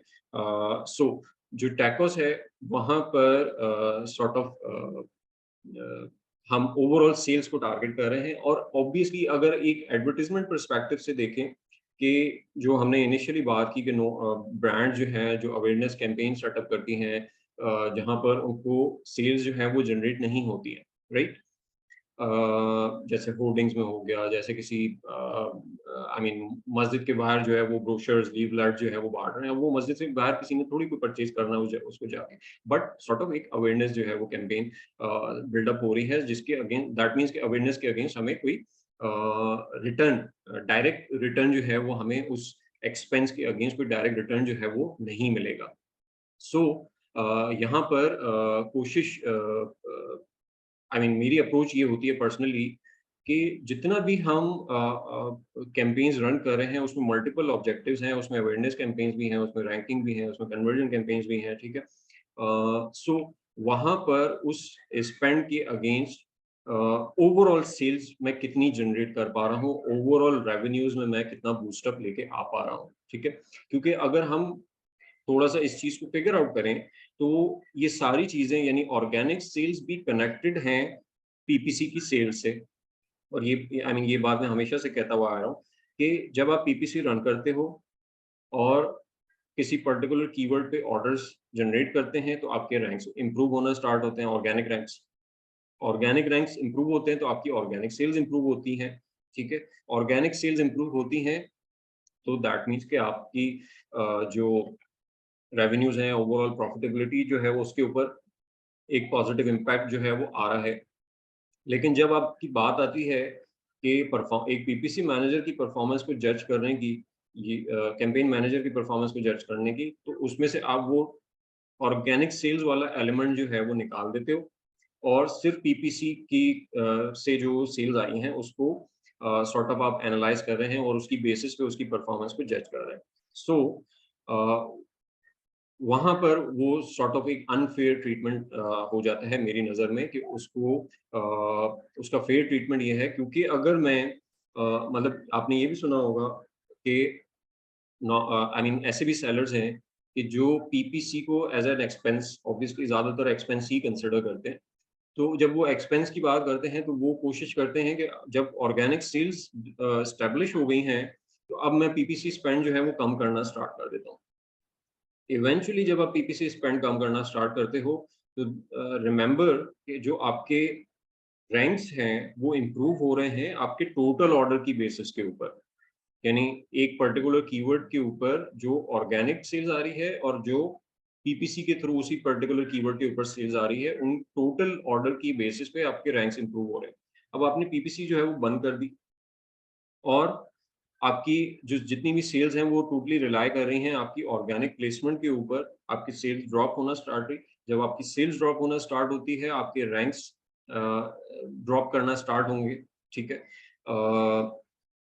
सो आपके जब रैंक ड्रॉप होना स्टार्ट होंगे दैट मीन्स कि ऑर्गेनिक विजिबिलिटी जो है वो डिक्लाइन कर रही है। ऑर्गेनिक विजिबिलिटी डिक्लाइन करेगी दैट मीन्स कि आपकी ऑर्गेनिक सेल्स भी डिक्लाइन करना स्टार्ट कर देगी और इवेंचुअली वो आपके जो नंबर्स जो आप अचीव कर रहे थे वो एक बहुत थोड़े टाइम के लिए आप उसको एंजॉय कर पाओगे। उसके बाद जो है वो जिस तरीके से आपने पीपीसी बंद की, आपकी ऑर्गेनिक सेल्स भी डाउन हुई और आपकी ऑर्गेनिक सेल्स आना भी बंद हो गई। सो दैट मीन्स कि जो पीपीसी है वो ना सिर्फ इम्पैक्ट कर रही है पीपीसी सेल्स के ऊपर, वो आपकी ऑर्गेनिक सेल्स को भी इंटैक्ट रखे हुए है और उसको उसमें हेल्प कर रही है। सो यहाँ पर अकॉर्डिंग टू मी या मेरे लिए ज़्यादा प्रेफरेबल जो आई मीन जो केपीआई बनता है दैट इज टैकोस की मैं अपनी लेट्स से कि मैं 10,000 की अगर मंथली सेल्स कर रहा हूँ, तो उस 10,000 का मैं कितना परसेंट जो है वो मार्केटिंग में स्पेंड कर रहा हूँ और उसको मैं किस तरीके से मिनिमाइज़ कर सकता हूँ। तो वहाँ पर एक सॉर्ट ऑफ डिफरेंट अप्रोच जो है वो एस्टेब्लिश हो जाती है। अच्छा सबा कह रही हैं कि what percentage range can be considered best for a good tacos? अच्छा, इसमें थोड़ा-सा ये कि आई मीन डिपेंडिंग ऑन कि आपकी प्रोडक्ट जो है उसके मार्जिन्स क्या अवेलेबल हैं। What is good is I believe कि अगर आपका मार्केटिंग का स्पेंड जो है वो ओवरऑल अगर लेट्स से 5% है, so that is very good, ठीक है? कि आपकी 95 आई मीन 100% रेवेन्यू में से 5% जो है वो मार्केटिंग में जाता है या इवन आप कह सकते हो कि 10% भी is not bad I mean वो भी एक अच्छे टैकोस में आता है कि आप 10% आपकी सेल जो है सेल्स का 10% जो है वो मार्केटिंग में जा रहा है। Something higher than that Amazon के ऊपर वहाँ आपको प्रॉब्लम होगी कि अगर वो 10% से टैकोस जो है वो 10% से ज़्यादा जाता है, तो वहाँ क्योंकि हमारे आई मीन अमेज़न के ऊपर जो हार्डली हमारे पास मार्जिन बचता है वो आई मीन 20% 21% तमाम चीज़ें डिडक्ट करने के बाद टैक्सेस वगैरह, बीए की कॉस्ट, ये सारी स्टोरेज एक्सपेंसेस। सो उसमें से भी अगर 10% जो है वो मेरी पीपीसी में जा रहा है या एडवर्टाइज़मेंट में जा रहा है, तो मेरे पास जो नेट रिटर्न आएगा वो 6 से 7% होगा सिर्फ, ठीक है? सो वो सम टाइम फिर जो इन्वेस्टर्स हैं या जो सेलर्स हैं उनके लिए वो कन्वीनिएंट नहीं रहता कि वो इतनी एफर्ट्स करें और उसके बाद जो उनको रिटर्न है वो 6, 7, 8% जो है वो मिल रहा है। तो अगर टैकोस उसका अगर कोई बेंचमार्क है, सो अगर वो 10% है तो आई थिंक ये अंडर 10% है तो आई थिंक ये इट्स गुड। उसको मज़ीद अगर मिनिमाइज़ करने का रूम है तो करना चाहिए डेफिनिटली। लेकिन 10% से ज़्यादा होना वो आपके लिए चैलेंजिंग बन सकता है अगर आपके मार्जिन बहुत थिन हैं। अच्छा, ओके, फुरकान कह रहे हैं कि can you clear confusion of if we target same keyword but two campaigns does we compete with ourselves or not in auction if we target same keyword by two campaign। Furqan बिल्कुल, अगर हम I mean इस पे मैं काफ़ी दफ़ा posting भी कर चुका हूँ, लिख चुका हूँ, ठीक है, कि ये मेरा ओपिनियन है, ये आई मीन जो सवाल आप कर रहे हो ना कि कंपटीशन का विद आई मीन जो आपस में कैंपेन compete करती हैं या नहीं करती, ये मेरा अपना एक आई मीन एनालिसिस है, मेरी अपनी फाइंडिंग्स हैं, उसकी बेसिस पे मैं ये समझता हूँ कि वो compete करती हैं। लेकिन एक स्कूल ऑफ थॉट ये भी है कि वो आपस में compete नहीं करती हैं, ठीक है? अमेज़न से आप अगर आई मीन कोई केस ओपन करके कम्युनिकेशन पे बात करते हैं, तो वो भी आपको यही जवाब देते हैं कि आई मीन जो कैंपेन्स हैं वो आपस में compete नहीं करते। लेकिन क्योंकि मैंने पर्सनली ऑब्ज़र्व किया है कुछ चीज़ों को, उसकी बेसिस पे ये आपस में compete करती हैं और कैसे करती हैं कि उसको मैं आपको एग्ज़ाम्पल के तौर पे समझा देता हूँ कि फॉर एग्ज़ाम्पल कि अगर आप इस पर्टिकुलर प्रोडक्ट पर हो, ठीक है? और ये एक पर्टिकुलर कीवर्ड है जहाँ पर आपकी 2 कैंपेन्स जो हैं वो इस पर्टिकुलर कीवर्ड को टारगेट कर रही हैं, ठीक है? और वो दोनों कैंपेन जो हैं इस पर्टिकुलर कीवर्ड को भी टारगेट कर रही हैं और इस पर्टिकुलर प्लेसमेंट को टारगेट कर रही हैं, ठीक है? टॉप ऑफ द सर्च को टारगेट कर रही हैं, लेट्स से दोनों। सो अब यहाँ पर एक रूल हमें जो पता है, जो कि फैक्ट है कि अगर ये एसिन, ये पर्टिकुलर एसिन यहाँ पर शो हो रहा है, दैट मीन्स कि ना वो यहाँ आ सकता है, ना यहाँ आ सकता है, ना यहाँ आ सकता है, ना रेस्ट ऑफ द सर्चेस पे आ सकता है, राइट? ये बात एस्टेब्लिश है कि ये एसिन इस पर्टिकुलर सर्च टर्म पे इसी टाइम पे रिपीट नहीं होगा, यानी 2 कैंपेन एक साथ जो है वो इस जगह पे एक साथ एड शो नहीं कर सकते, ठीक है? सो दैट मीन्स कि अगर एट अ टाइम 2 कैंपेन इसको या 2 से ज़्यादा कैंपेन जो है वो इसको टारगेट कर रही हैं, तो किसी एक को प्लेसमेंट मिलेगी। अगर किसी एक को प्लेसमेंट मिलेगी तो वो सिलेक्शन जो है वो किसी न किसी बेसिस पे होगी, ठीक है? और अगर वो सिलेक्शन किसी न किसी बेसिस पे हो रहा है, तो कॉम्पिटिशन की तो डेफिनिशन ही यही होती है ना कि आपको कंपेयर किया जाएगा और कंपैरिज़न के बाद जो है, आपको आप में से किसी एक को सेलेक्ट कर लिया जाएगा, दैट इज़ कॉम्पिटिशन। तो ये बेसिकली मेरा एनालिसिस है और ये मैंने होता हुआ देखा हुआ भी है।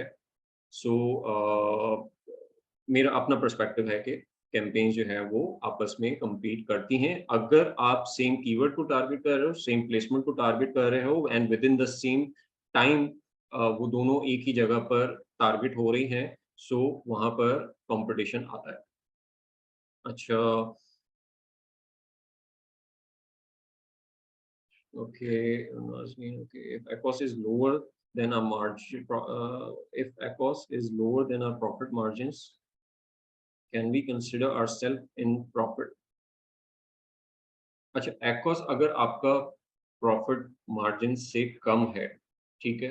सो दैट डज़न्ट मीन कि आप प्रॉफिट में होगा, क्योंकि आपकी आई मीन आपके जो एक्सपेंसेस हैं वो सिर्फ ये नहीं है कि अ, सिर्फ आप पीपीसी में स्पेंड कर रहे हो, राइट? उसमें और भी एक्सपेंसेस हो सकते हैं, स्टोरेज से रिलेटेड एक्सपेंसेस हैं, टैक्सेस से रिलेटेड एक्सपेंसेस हैं, आपकी लेट्स से कि आपने किसी वीए को हायर किया हुआ है, किसी स्टाफ को हायर किया हुआ है जो कि आपके अकाउंट मैनेजमेंट देखते हैं, तो वो एक एक्सपेंस है। तो एट डज़न्ट मीन कि आप ओवरऑल प्रॉफिट मेक कर रहे हैं। हाँ, जो ग्रॉस मार्जिन्स है वो आप कह सकते हो कि आप के एडमिनिस्ट्रेटिव एक्सपेंसेस से पहले जो है वो आप प्रॉफिटेबल हो। अगर एडमिनिस्ट्रेटिव एक्सपेंसेस खत्म कर दिए जाएँ, तो आपकी प्रॉफिटेबिलिटी जो है वो आई मीन इम्प्रूव हो सकती है। अदरवाइज़ दैट्स मतलब वो एक एक कन्फाइंड स्टेटमेंट नहीं दी जा सकती कि ACOS profitable I mean ACOS under है तो वो अकाउंट का प्रॉफिटेबल होना वो ज़रूरी नहीं है। Does this mean we should keep it under 10%? बिल्कुल, आई मीन कोशिश करनी चाहिए कि उसको 10% पे रखा जाए या उससे नीचे लेके आया जाए। ऑब्वियसली जितना आई मीन 1% आप अचीव कर ले तो वो भी बहुत अच्छा है। लेकिन कोशिश ये करनी चाहिए कि 10% से नीचे आपका ओवरऑल मार्केटिंग एक्सपेंस जो है सेल्स का वो उसके नीचे आ जाए। अच्छा, आई बिलीव इब्राहिम आपको क्लियर हो गया होगा कि वो क्यों कम्पीट करते हैं, क्योंकि आई बिलीव मैंने रिस्पॉन्ड कर दिया था उसको। सर व्हाट अबाउट, और मार्क कह रहे हैं what about organic keywords such as Levi's outfitters, do we need to run PPC on brand name keyword that have high demand in the product. अच्छा, इसमें एक तो प्रॉब्लम ये आता है कि हमें अगर मैं sort of Levi's, I mean जो ब्रांड नेम्स हैं उनको टारगेट कर रहा हूँ, सो मोस्ट लाइकली मुझे वहाँ पे कन्वर्जन नहीं मिलेगी, ठीक है? प्लस मैं रैंक भी नहीं करूँगा, क्योंकि वो आई मीन रेलेवेंसी उस तरीके से एस्टैब्लिश नहीं हो पाएगी, क्योंकि वो एक पर्टिकुलर ब्रांड का कीवर्ड है। तो रेलेवेंसी में चैलेंजेस आएँगे, दैट मीन्स कि मुझे अमेज़न रैंक नहीं होने देगा, या मेरे रैंक जो है वो इतने ज़्यादा इम्प्रूव नहीं होने देगा उस पर्टिकुलर कीवर्ड के ऊपर। सो बेटर इज़ कि हम बजाय इसके कि उन ब्रांडेड कीवर्ड्स को टारगेट करें, हम उन, अगर हम कंपैटिबल हैं उन उस ब्रांड के प्रोडक्ट्स के साथ, तो हाँ, बेहतर ये है कि हम उनके एसिन्स को टारगेट करना स्टार्ट कर दें और एसिन्स से सेल जनरेट करना स्टार्ट करें। अगर आप एसिन्स से सेल जनरेट करते हो, तो जिन कीवर्ड्स पे वो कन्वर्ट हो रहा है, या जिन कीवर्ड से होता हुआ ट्रैफिक उस पर्टिकुलर एसिन पे आया, और उसके बाद फिर उसने आपकी प्रोडक्ट उस पर्टिकुलर एसिन के ऊपर देखी स्पॉन्सर्ड प्रोडक्ट्स में, और आपको परचेज कर लिया, तो उस कीवर्ड का जूस स्टिल आपको मिलेगा, और आपके रैंक्स जो है वो उस पर्टिकुलर कीवर्ड के ऊपर इंप्रूव होंगे।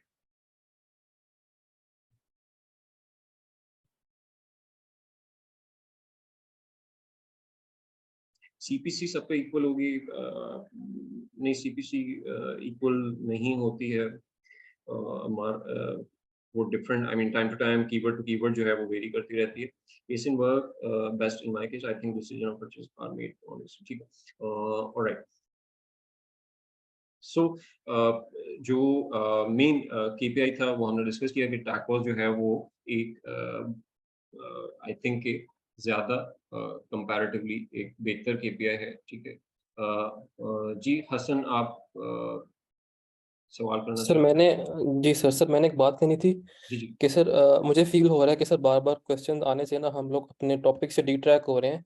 हुँ, इट्स हुँ। पॉसिबल कि अगर हम लोग क्वेश्चन आंसर का सेशन एंड पे रख लें, हर बंदा अपने पास कॉपी पेंसिल रखे और क्वेश्चन नोट कर ले, और बार बार जो क्वेश्चन आता है मुझे ऐसे लग रहा है कि हम डिट्रैक हो रहे हैं बार बार।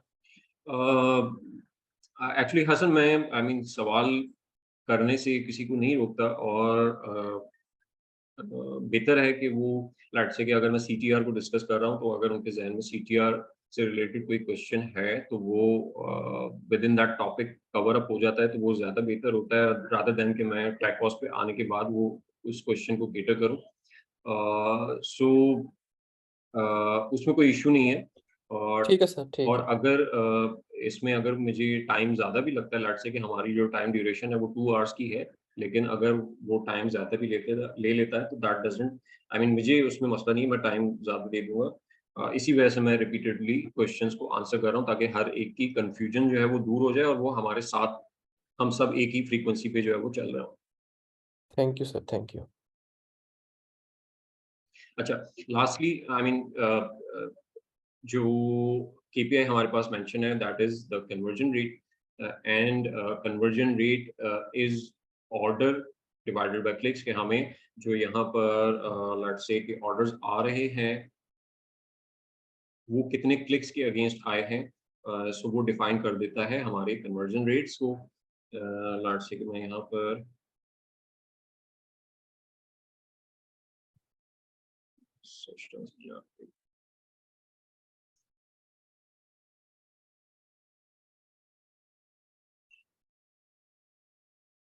ठीक है? सो अब यहाँ पे इसका कन्वर्जन रेट शो हो रहा है 50%, कि जो ये 7 ऑर्डर्स आए हैं, that is out of 14 clicks, तो 50% जो है वो इसका कन्वर्जन रेट बन रहा है, which is a good conversion rate, और कि आपको हर 2 क्लिक पे जो है वो 1 ऑर्डर जनरेट हो रहा है।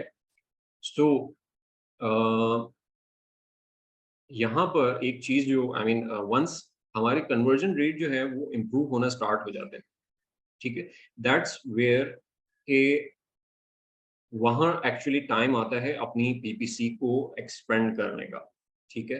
अच्छा, उससे पहले मैं एक और चीज़ यहाँ पे क्लियर कर दूँ कि जिस तरीके से हमने जैसे सीटीआर में बात की थी कि सीटीआर का मकसद आई मीन सीटीआर की इंटरप्रिटेशन ज़रूरी नहीं है कि वो सॉर्ट ऑफ लो है, तो उसकी इंटरप्रिटेशन यही हो कि हमारे फ्रंट एंड पे हमें काम करने की ज़रूरत है। वो लो इस वजह से भी हो सकती है कि हमने लो बिड्स के साथ काम करना स्टार्ट किया है या हम लो आई मीन हम टारगेट्स ही बहुत ही लो प्लेसमेंट्स को कर रहे हैं, जिसकी वजह से वो सीटीआर जो है वो इंप्रेशन ज़्यादा जनरेट हो रहे हैं, क्लिक कम जनरेट हो रहे हैं। लाइकवाइज़ कन्वर्जन रेट में भी हमारे बेंचमार्क जो हैं वो डिफरेंट हो सकते हैं। फॉर एग्ज़ाम्पल कि मैं एक ऐसी कैंपेन एस्टेब्लिश करता हूँ जहाँ पर मैं बहुत एक्सटेंडेड टाइप की टारगेटिंग मैंने सेट की हुई है। बहुत सारे क्लिक्स जो है ना वो उसमें जनरेट होंगे और लेकिन बहुत लो सीपीसी पे मैं उसमें टारगेट कर रहा हूँ कि बहुत लो सीपीसी पे मुझे जितने क्लिक्स जो है ना वो जनरेट होने हैं, वो हो जाए। और उसमें अगर मुझे ऑर्डर आता है तो हो सकता है कि वो 20 क्लिक्स के बाद एक ऑर्डर आ रहा हो या 25 क्लिक्स के बाद या 30 क्लिक्स के बाद, लेकिन वो सीपीसी इतना लो है जिसकी वजह से वो कन्वर्जन भी मेरे लिए ब्रेक इवन या प्रॉफिटेबल हो जाती है। ठीक है? सो वहाँ पर कन्वर्जन रेट का बेंचमार्क डिफरेंट होगा। अगेन ऑब्जेक्टिव अलाइन करना है और उसके बाद बेंचमार्क की सेटिंग करनी है। तो उसका ऑब्जेक्टिव जो है वो डिफरेंट है बिल्कुल ही उस पर्टिकुलर कैंपेन का, तो वहाँ मेरा कन्वर्जन रेट का बेंचमार्क बिल्कुल ही डिफरेंट होगा। लेकिन लेट्स से कि मैं एक कैंपेन है मेरी, जहाँ पर मैं लेट्स से कि ये एक पर्टिकुलर एग्जैक्ट कैंपेन बनी हुई है और इसमें एक पर्टिकुलर इंडिविजुअल कीवर्ड टारगेट हो रहा है, ठीक है?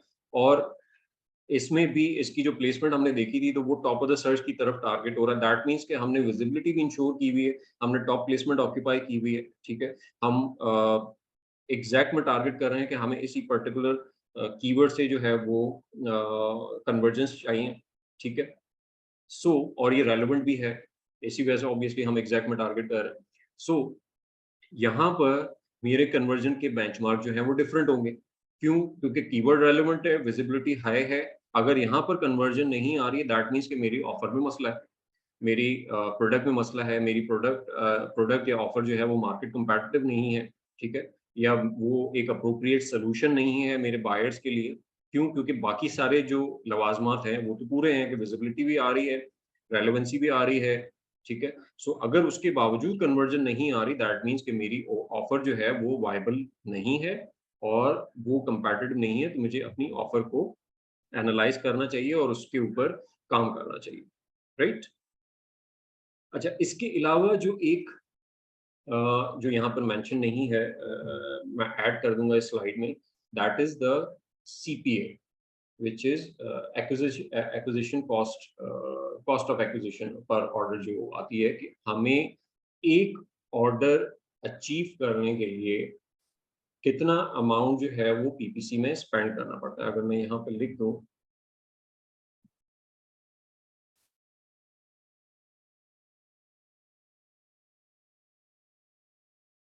PPC spend divided by number of PPC orders, ठीक है? सो ये बेसिकली डिफाइन करता है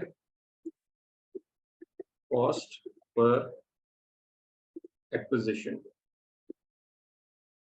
अब कॉस्ट पर एक्विजिशन क्या है या इसकी इंटरप्रिटेशन क्या है कि अगर मेरे पास जब लेट्स से कि हम सोर्सिंग स्टेज पर हैं किसी प्रोडक्ट के, सो वहाँ पर लेट्स से कि मेरे पास जो मार्जिन्स बच रहे हैं दैट इज़ $3, ठीक है?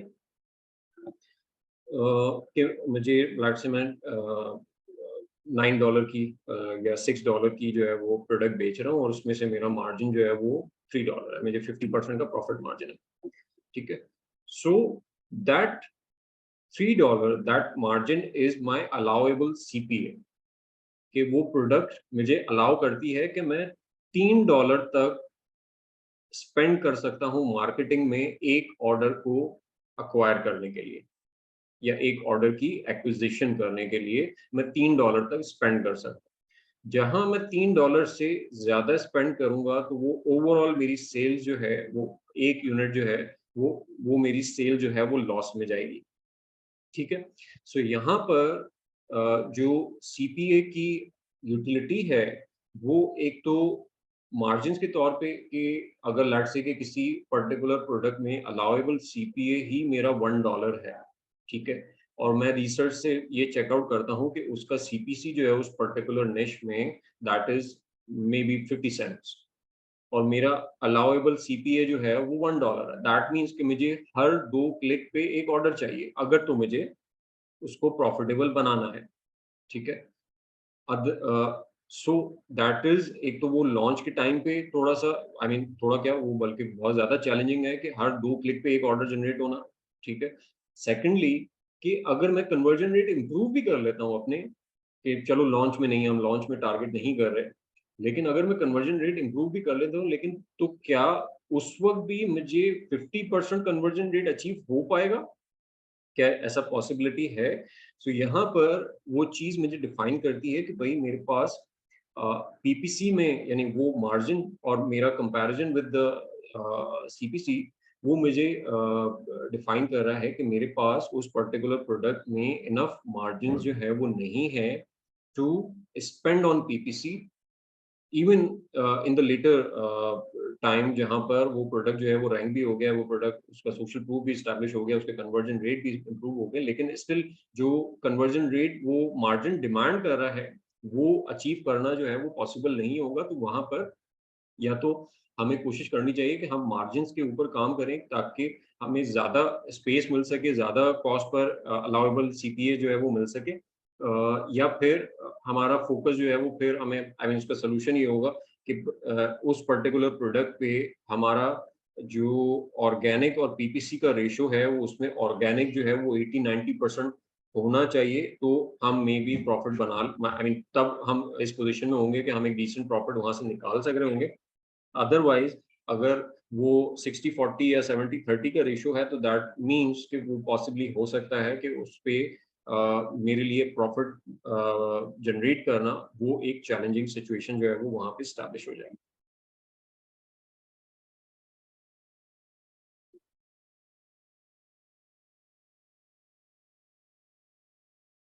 जी, नहीं, more ad spend as compare to sales, यानी आप ये कह रहे हो कि सेल्स प्राइस से आपका सीपी जो है वो ज़्यादा हो जाए? बिल्कुल हो सकता है। यानी अगर लेट्स से कि आप एक्वास देखते हो, वो आपने शायद आई डोंट नो आप लोगों ने देखा नहीं देखा, मैंने 1000% तक एक्वास देखा है, ठीक है। सो ऑब्वियसली वो सेल प्राइस से भी 10 टाइम्स ज़्यादा जो है वो स्पेंड हो चुका है एक ऑर्डर जनरेट करने के लिए। तो सीपीए कैन बी हायर, वो उससे ज़्यादा जा सकता है सेल से।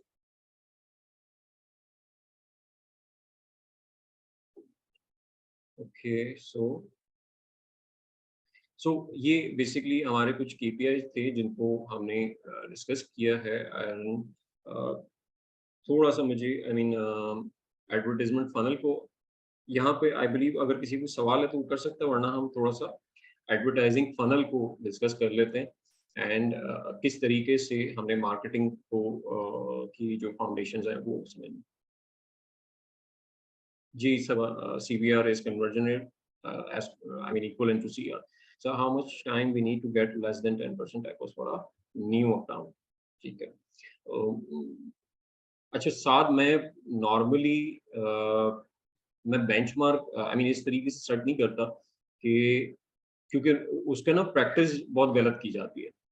वो सॉर्ट ऑफ ये होता है कि बस यही रूल जो है वो हमने फॉलो करना है। सो यहाँ पर अगर तो वो आप 10% लेट्स से कि आप 3 मंथ्स में अचीव कर लेते हो, वेल एंड गुड, ठीक है। लेकिन अगर आपका जो टैकोस है वो आपका इनिशियल टारगेट जो है ना वो 10% से बिलो नहीं होना चाहिए। आपका इनिशियल टारगेट होना चाहिए कि आपका टैकोस जो है वो प्रॉफिट मार्जिन से जो है वो कम आ गया, ठीक है। वो आपका मेन टारगेट जो है वो अचीव हो जाना चाहिए। अच्छा, okay, how can we improve ROS?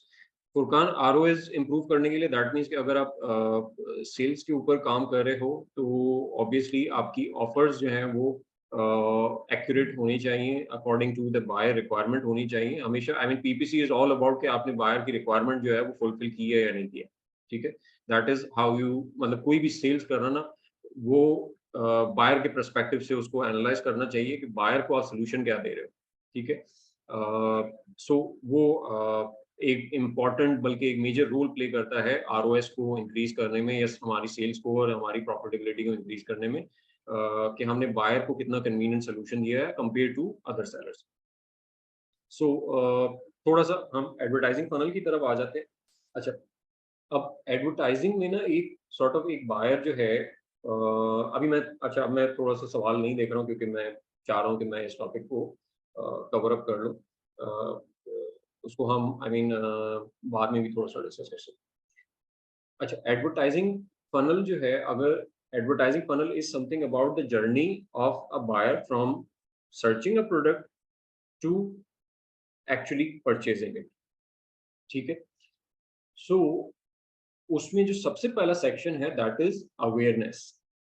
अब अवेयरनेस क्या है कि एक पर्टिकुलर बायर को एक प्रॉब्लम जो है वो फेस करना पड़ रहा है, उसका कोई पेन पॉइंट है जिसका सोल्यूशन आपकी प्रोडक्ट है।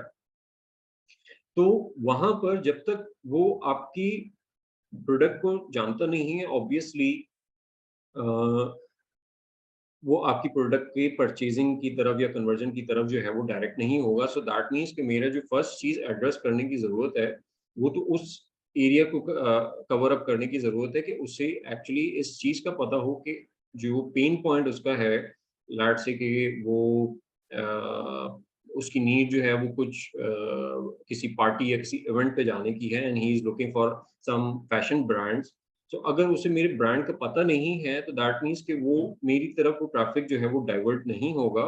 सो यहाँ पर as a seller, as a fashion brand, मेरे अप्रोच जो है वो ये होनी चाहिए कि मैं अवेयरनेस कैंपेन्स पे काम करूँ, ठीक है। जस्ट लाइक जो हमने इनिशियली डिस्कस किया कि जो ब्रांड्स करते हैं जो कि नॉर्मली बिलबोर्ड्स वगैरह के ऊपर काम कर रहे हैं, इररेलेवेंट जगहों पे जहाँ पे बायर्स की इंटेंट मौजूद नहीं है, वहाँ पर वो अपने एड चला रहे हैं। अगर हम ई कॉमर्स वर्ल्ड के पर्सपेक्टिव से बात करें, तो यहाँ पर एक्सटर्नल ट्रैफिक से मुराद है कि हम एक्सटर्नली जो है वो अपनी ब्रांड की प्रेजेंस, ब्रांड की अवेयरनेस जो है वो बिल्ड करें। एक्सटर्नली कहाँ हो सकती है? एक्सटर्नली सोशल मीडिया प्लेटफॉर्म्स पे हो सकती है, एक्सटर्नली गूगल के ऊपर हो सकती है, सोशल मीडिया प्लेटफॉर्म में इंस्टाग्राम, टिकटॉक, स्नैपचैट, पिंटरेस्ट, ये सारे एरियाज हैं जिनको कवर अप किया जा सकता है, जहाँ पर हम अपनी अवेयरनेस, अपनी प्रोडक्ट की अवेयरनेस, अपनी प्रोडक्ट की सोल्यूशन जो हम ऑफर कर रहे हैं बायर को, उसकी अवेयरनेस जो है वो बिल्डअप कर सकते हैं। एंड अगेन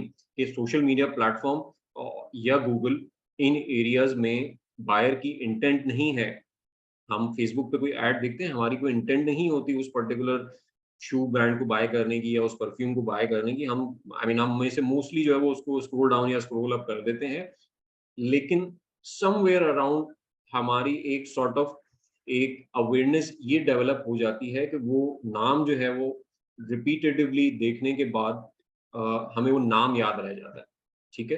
तो जब हमें उस सोल्यूशन की नीड पड़ती है, तो जो दो तीन ब्रांड्स या प्रोडक्ट्स हमारे जहन में आते हैं, तो वो उन्हीं सबकॉन्शियस से निकल के आते हैं जहाँ पे वो उन एड्स ने वो का इम्पैक्ट जो है वो कलेक्ट हुआ है, ठीक है। सो अवेयरनेस एरिया पे जो जहाँ पर जब इस स्टेज में है, तो वहाँ पर हमें कोशिश करनी है, अगर तो हम कर सकते हैं कि हम डिजिटल मार्केटिंग की तरफ फोकस करें और एक्सटर्नली आउटसाइड अमेज़न जो है वो अपना ब्रांड बिल्डअप करें, वेबसाइट के थ्रू, सोशल मीडिया पेजेस के थ्रू, या गूगल के थ्रू, एसईओ वगैरह के थ्रू। नेक्स्ट स्टेज आ जाती है इसमें डिस्कवरी, कि वंस आपकी एक बायर को एक प्रोडक्ट की नीड है, and he knows about your brand, ठीक है, उसको ब्रांड का भी पता है, अवेयरनेस क्रिएट हो गई है, ठीक है। बट अब उसने स्टार्ट किया है ढूंढना कि ये प्रोडक्ट मिलेगा कहाँ पर, ठीक है। एंड एक चीज जो हम जानते हैं कि अमेज़न पे जब एक बायर लैंड करता है, that comes with the intent, ठीक है। सो यहाँ पर मतलब वो बाइंग की इंटेंशन के साथ आता है कि मुझे एक प्रोडक्ट जो है वो परचेज करना है। डिस्कवरी वो कहाँ पे कर रहा है, वो गूगल पे कर रहा है, वो मे बी शायद अब वो चैट जीपीटी वगैरह पे कर रहा हो, ठीक है, कि वो सॉल्यूशन आइडेंटिफाई कर रहा है कि ये प्रोडक्ट मुझे कहाँ पे मिलेगा या कौन सा प्रोडक्ट जो है वो मिलेगा, ठीक है। सो वो चीज़ जो है वो डिस्कवरी वाला एलिमेंट जो है वो भी आउटसाइड अमेज़न हो रहा है, एंड देन ही कि वो जब उसे नज़र आता है कि वो इंटेंट जो है आई मीन वो प्रोडक्ट अमेज़न पे अवेलेबल है, तो वो फिर अब बाइंग इंटेंट के साथ जो है वो अमेज़न पे भी आ रहा है, ठीक है। बट अमेज़न पे आने के बाद अगेन वो डिस्कवरी मोड में जाता है, ठीक है? और वहाँ से वो जो कीवर्ड्स की ओरिजिन है वो एक्चुअली वहाँ से हो रहा है, ठीक है? जो यहाँ पर मैंने एक पॉइंट लिखा हुआ है कि buyers mind in the origin of keyword, ठीक है? अब अगर आप एक बायर के पर्सपेक्टिव से ढूँढे या आप इवन बायर के पर्सपेक्टिव से नहीं, आप अपनी एक नॉर्मल डे टू डे की जो गूगल सर्चेज़ हैं उनको अगर एनालाइज़ करें, ठीक है? या आप कुछ यूट्यूब पे कोई वीडियो ढूँढ रहे हैं या कोई सॉन्ग ढूँढ रहे हैं या कोई एड्रेस ढूँढ रहे हैं, ठीक है? आप अजीब-अजीब से वर्ड जो है ना वो टाइप करते हैं, आई मीन उसका कोई सीक्वेंस नहीं होता, उसका कोई आई मीन वो एक मीनिंगफुल सेंटेंस नहीं होता सम टाइम, मतलब हम रिलेटेबल की वर्ड जो है वो टाइप कर लेते हैं। लेट्स से कि मुझे एक आई मीन किसी जिम में जाना है, ठीक है? अब मैं कराची में रहता हूँ और कराची के का जो एरिया है वो तारिक रोड में वहाँ पे रहता हूँ, ठीक है? सो मैं गूगल में अगर मैं कोई आई मीन मैं कोई आस-पास जिम ढूँढ रहा हूँ, तो मैं गूगल पे टाइप करूँगा जिम इन तारिक रोड या जिम तारिक रोड या तारिक रोड जिम, ठीक है? इस तरह के वर्ड्स जो है वो मैं जेनेरिकली मेरे माइंड में आएँगे, बस जो रिलेटेबल कीवर्ड्स हैं मैं वो टाइप कर लूँ, ठीक है?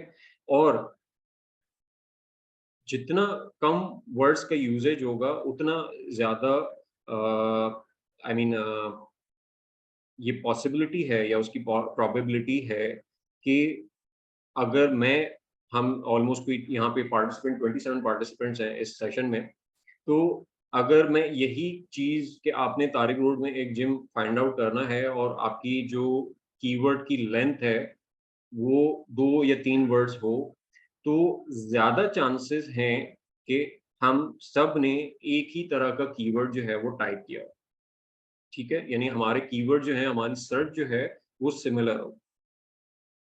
That creates the search volume, ठीक है? जहाँ search volume is the impact कि जहाँ पर कीवर्ड की लेंथ कम है, अब वो कीवर्ड की लेंथ में वो वर्ड आ रहे हैं जो कि मोस्ट कॉमनली यूज्ड वर्ड्स हैं कि आप किसी प्रोडक्ट को, किसी सॉल्यूशन को, किसी जगह को ढूँढने के लिए जो मोस्ट बेसिक वर्ड टाइप करोगे, ठीक है? तो वो तो सिमिलर ही होंगे, आपके भी, मेरे भी। लेकिन जैसे-जैसे हम उसकी स्पेसिफिक्स में जाते रहेंगे और उसकी टेल को इंक्रीज़ करते रहेंगे, अब यहाँ पर चांसेज़ ये आ जाएँगे कि आपकी सर्च डिफरेंट हो सकती है और मेरी सर्च जो है वो डिफरेंट हो सकती है, क्योंकि अब जैसे-जैसे उसमें मज़ीद कीवर्ड वर्ड्स ऐड होते जा रहे हैं, उस कीवर्ड की लेंथ इंक्रीज़ करती जा रही है, तो अब आपका सर्च टर्म और मेरा सर्च टर्म जो है वो डिफरेंट हो सकता है या मोस्ट प्रोबेबली हो सकता है। इसी पैटर्न की वजह से कि जहाँ पर हम ज़्यादा सॉर्ट ऑफ आई मीन ज़्यादा फ़ैमिलियर कीवर्ड्स यूज़ कर रहे हैं, तो वो हमें नज़र आता है कि जो जेनेरिक कीवर्ड्स हैं, उनके सर्च वॉल्यूम बहुत ज़्यादा है। लेकिन जैसे-जैसे वो स्पेसिफिक फ़िल्टर आउट या उनकी लेंथ इंक्रीज़ करना स्टार्ट होती है, तो उसमें हमें एक पैटर्न नज़र आता है कि जैसे-जैसे कीवर्ड की लेंथ इंक्रीज़ होगी, सर्च वॉल्यूम ड्रॉप डाउन होगा। क्यों? क्योंकि वो प्रोबेबिलिटी की बेसिस पे है। कि अगर 2 वर्ड का आई मीन 2 वर्ड का फ्रेज़ है, उसमें तीसरा वर्ड आपने लगाना है, तीसरा वर्ड मैंने लगाना है, तो वो प्रोबेबिलिटी कम होती जा रही है कि आपका और मेरा तीसरा वर्ड सेम होगा। इसी तरह चौथा लगाना है, तो और प्रोबेबिलिटी कम हो गई कि आपका चौथा वर्ड और मेरा चौथा वर्ड सेम होगा। तो वो जैसे-जैसे प्रोबेबिलिटी डिक्लाइन करती जा रही है, सर्च वॉल्यूम्स डिक्लाइन करते जा रहे हैं कीवर्ड की लेंथ के साथ-साथ। बट जैसे-जैसे कीवर्ड की लेंथ इंक्रीज़ करती जा रही है, उस प्रोडक्ट की स्पेसिफ़िकेशन इंक्रीज़ करती जा रही है और स्पेसिफ़िकेशन क्या डिफ़ाइन करती है रेलेवेंसी को। दैट मीन्स कि जैसे-जैसे कीवर्ड की लेंथ इंक्रीज़ होगी, रेलेवेंसी इंक्रीज़ करती जाएगी और मैं अपनी प्रोडक्ट पर एग्ज़ैक्ट प्रोडक्ट पर जो है वो टारगेट आई मीन पहुँच जाऊँगा। ठीक हो गया? लेट्स से फॉर एग्ज़ाम्पल कि मैंने पहले सर्च किया एप्पल एप्पल आईफोन, ठीक है। फिर मैंने सर्च किया कि भाई एप्पल आईफोन 13 प्रो, ठीक है। फिर आईफोन 13 प्रो में भी मुझे बहुत सारे ऑप्शंस नज़र आए, तो मैंने सर्च किया कि भाई मुझे ब्लैक कलर का चाहिए, या मुझे सिल्वर चाहिए, या मुझे गोल्ड चाहिए, ठीक है। फिर मैंने उसमें एमबीज़ के यानी इतनी मेमोरी होनी चाहिए, ठीक है, या रैम जो है वो इतनी होनी चाहिए, एक्सेट्रा एक्सेट्रा। मैं फ़िल्टर्स ऐड करता जा रहा हूँ। फ़िल्टर्स ऐड करता जा रहा हूँ, मेरी सर्च वॉल्यूम, मेरी लेंथ बढ़ रही है, कीवर्ड की लेंथ इंक्रीज़ हो रही है, सर्च वॉल्यूम डिक्रीज़ हो रहे हैं, बट मेरी रेलेवेंट रेलेवेंट प्रोडक्ट तक मैं जा रहा हूँ, तो मेरी रेलेवेंसी इंक्रीज़ कर रही है। That's how keywords behave, that's how a keyword is मतलब उसका ओरिजिन इस तरीके से होता है और रेलेवेंसी वगैरह इस तरीके से बिल्डअप होती है। सो ये सारा प्रोसेस जो है, ये सारी जर्नी जो है from a two tail keyword to maybe three tail, four tail, five tail keyword, ये सारा कुछ जो है वो डिस्कवरी फेज में हो रहा है। यानी डिस्कवरी फेज में बायर जो है वो अपनी सर्चेस को रिफाइन करता जा रहा है। जो जो उसको रिजल्ट जो है वो नजर आ रहे हैं, वो उसको सर्चेस को रिफाइन करता जा रहा है अपनी टारगेटेड प्रोडक्ट तक पहुंचने के लिए, राइट। मैं चेक कर लेता हूँ किसी का कोई सवाल तो नहीं है। Okay, okay, okay. अच्छा, अब वो I mean keywords filter out किए, ठीक है।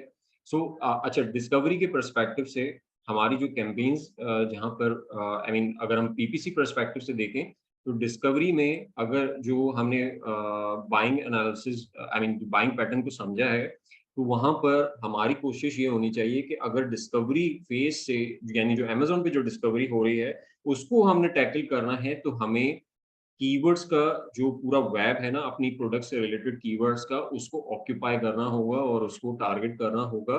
अदरवाइज हम बहुत सारी डिस्कवरीज को, बहुत सारी अपॉर्चुनिटीज को मिस आउट कर जाएंगे। उसको कैसे करेंगे वो नेक्स्ट फेज में उसको हमने डिस्कस करना है। लेकिन डिस्कवरी फेज में हमारा ऑब्जेक्टिव ये है कि हमने कीवर्ड्स को कवर अप करना है और उन अपॉर्चुनिटीज को कवर अप करना है अपनी कैंपेन्स के थ्रू।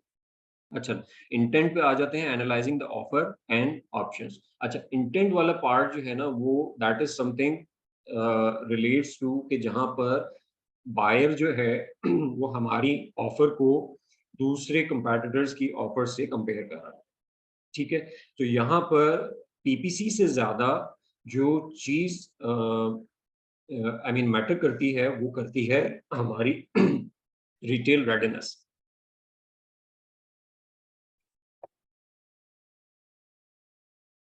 ठीक है।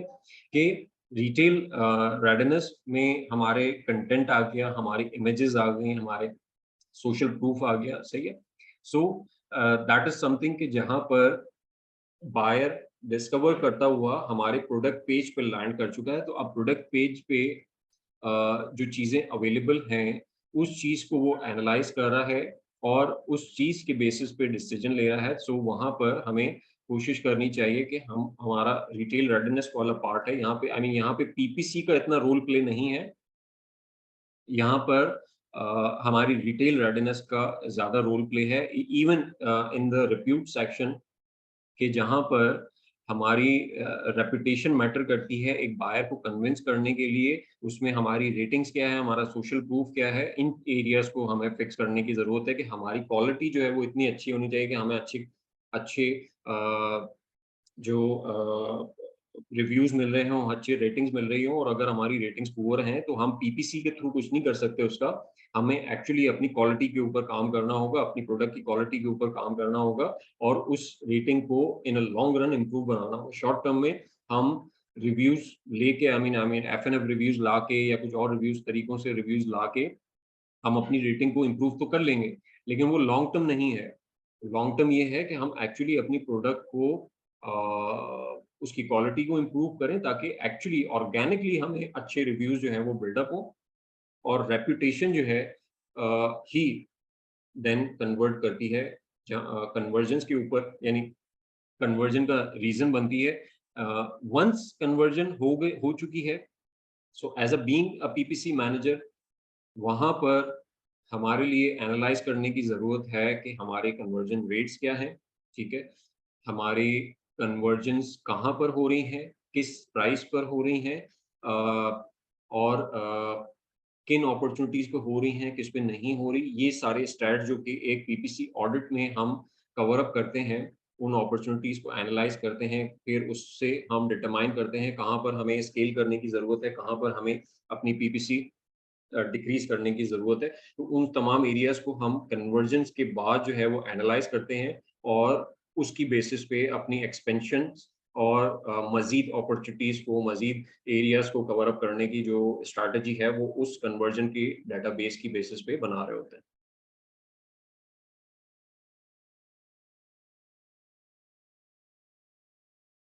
साइमा, आपका सवाल मैं नहीं समझा, ऑर्गेनिक एंड स्पॉन्सर्ड डिस्कवरी मतलब आप इसका डिफरेंस पूछ रही हैं?